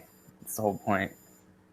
They just I mean, it's like, remember what Feynman said, that whole, if you think you understand quantum mechanics, you don't understand quantum mechanics? Yeah. What that really means to say is you can't understand quantum mechanics in terms of a materialistic theory, therefore nobody does, because we're not going to accept anything that's not a materialist interpretation. Yeah. Yeah, we've already done, I mean, quantum information theory takes care of quantum mechanics just fine. Yeah. Take the universe as a quantum computer and problem solved. But the materialists don't like that, so they have to. Yeah, of course they don't like that. So they say, oh, well, we don't really know what quantum mechanics is, so therefore it can't possibly. That's their whole motivation for going instrumentalist or positivist with this stuff as well. Is that we don't know because we know it has to fit with materialism, but it doesn't. So therefore, we're gonna. It's funny because we falsified the possibility that it's that, Yeah. Unless you put in all these ad hoc theories. Yeah. So. And saying we don't have a full theory yet is even worse. All right, let's finish it. All right. And there are physicists with contradicting views about the implications of quantum mechanics. It's clear that bloggers and apologists with little understanding of the very complicated science cannot provide the definitive answer. If you can actually Little propose problem with that, his thinking there. Yes, IP is an apologist. Yeah. I, however, have a physics degree. Well, don't you have a master's, or is it like master's in philosophy? But it's my undergrad was physics. Oh, okay. I haven't. I mean, and when you get to grad school, all you're really doing is finding better ways to crunch the numbers. Yeah. Like it's not adding anything to the theory of quantum mechanics itself. Oh. I mean, maybe in some respects, but it's not the essentials of what quantum mechanics is, what its philosophic implications. You don't need anything past undergrad to understand that. Yeah. So. I have a working knowledge of quantum mechanics. Do expectation values, solve the Schrödinger equation for various things, etc. Calculate probabilities. Okay.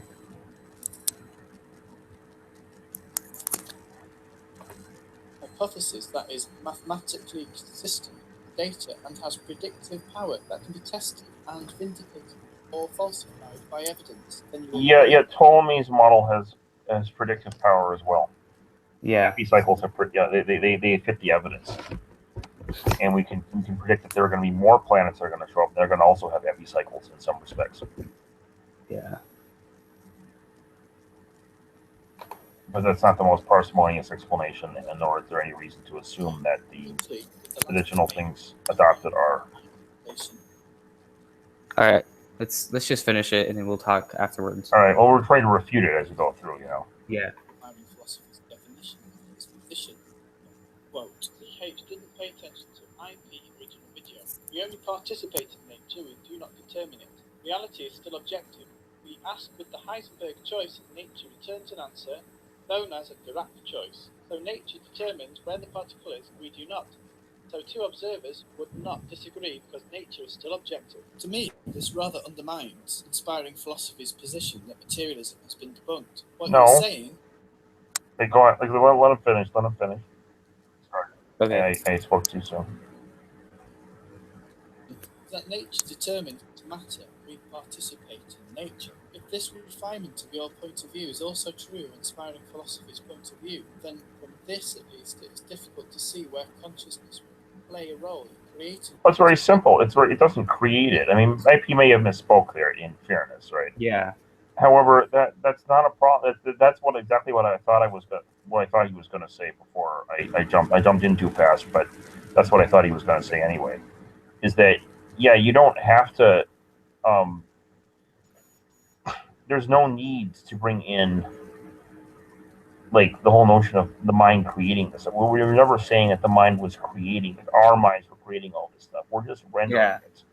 It's like a video game. You know, you turn around, you look, the screen's going to be there. It's not changed. You know, doesn't mean we Yeah. changed what the outcome was or did Yeah, anything to it. It just that's why you can like I can back up and touch the yeah wall even though yeah. I'm not looking at it. And you can look back at it again, and you can solve a murder mystery inside of your computer game and so on, and it's Yeah. all going to be real and objective to all the players in there. Yeah. Same thing with I'm on RuneScape right now. You know, there's thousands of players here, and they're all interacting with the same objective game, talking to each other. They're interacting in the same environment, etc. When we move across the screen, another square disappears, another square loads up. Yeah. It's all it's very just as real as it would be as if it was material, except that it's not because it's based on information processing. If you look closely, But you it can see looks well, it looks kind of, material on the surface, yeah, yeah. So but it's not. It's rendered. yeah. Okay. Let's finish. The nonsense about asking with, quote, the Heisenberg choice and nature returns an answer, end quote, is a very vague and inaccurate way to sum up your point of view. What even is a Heisenberg choice? How does nature return an answer, and to whom? Do you even know what a direct choice is? Yours is not a strong argument based on science, as we have seen all the way through this entire debate. It's better than your argument. I mean, I'll grant you that you've been making the mistakes that a lot of people have been making. Chuck the heck, that you've been using a lot of pseudoscience, Yeah. and you haven't even known that some of this is pseudoscience. Like it's like, and this is not all your fault, right? But there's a degree that you don't even seem to understand. He doesn't. Yeah, he doesn't understand. It's not how science works. This is not even how science works. I mean, whatever IP's problems may be, he at least understands how science works, right? Yeah. This is not how. You can't just make theories up and say, well, it doesn't fit this possible. There's this other possibility out here that hasn't been proven, that we have no underlying reason for believing is true. Well, we have this perfectly valid theory over here that explains everything. Yeah. McGran, you said we don't have maybe you were ignorant that we didn't have a complete theory yet. Yeah. So.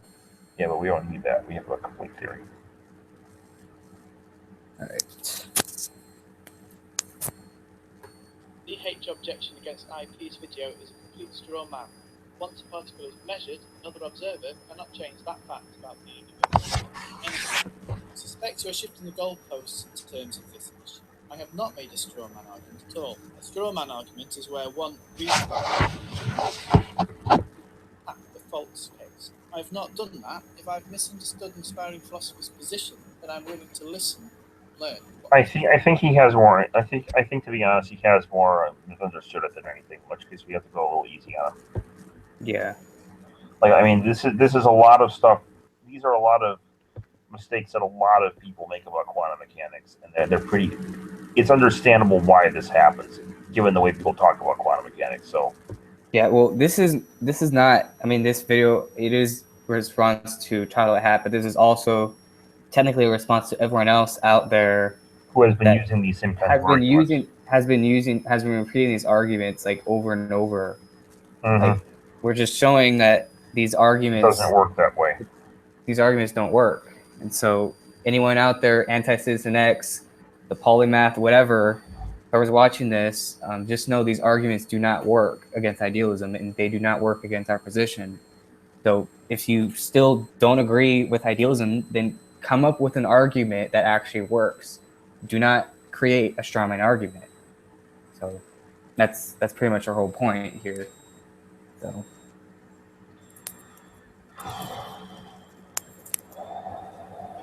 As best as I can, and address the evidence view and inspiring philosophy presented. I do not believe any of my responses would change based on the redefined position we're given here, especially regarding the science that you brought to the table. Your redefined point here is so well defined that it could even be read as contradicting inspiring philosophy's position. Inspiring philosophy gives the meaning of claim that our consciousness is matter. The argument you have addressed is you would like to argue that nature determines where the particle then my objection based on our consciousness not creating matter would either still stand or to be less relevant. Right, I'll finish here. This concludes the series unless somebody named 205 inspiring philosophy or anyone else who adopts this position back to me with something new that I have not already expressed. Thank you all very much for watching. It has been great and All right, that's it. Oh. Let's see. All right, so we that's pretty much the video. Yep. So again, anyone out there that's listening, or that's going to watch this, because aren't you going to put this on your channel as well? Johan? Probably. Yeah, because I know you can record. You Yeah. can take the video. I'll just So take it down if I have to and then upload it on my own one. yeah, anyone that's listening to this, just know that this is a response to Chocolate Hat, but this is also a response to those that still use these types of arguments. So again, don't use these arguments. If you're gonna object to idealism, then create an actual argument. Don't How long have we been going, by the way? keep on. I don't know, like 3 hours. Oh dear. Yeah. So. All right. Yep. I mean, the 3 videos were about an hour long if you combine all of them. So this is like Okay, so we've been going for a while now. yeah. But all right. So thanks for watching, and I'm gonna end this broadcast.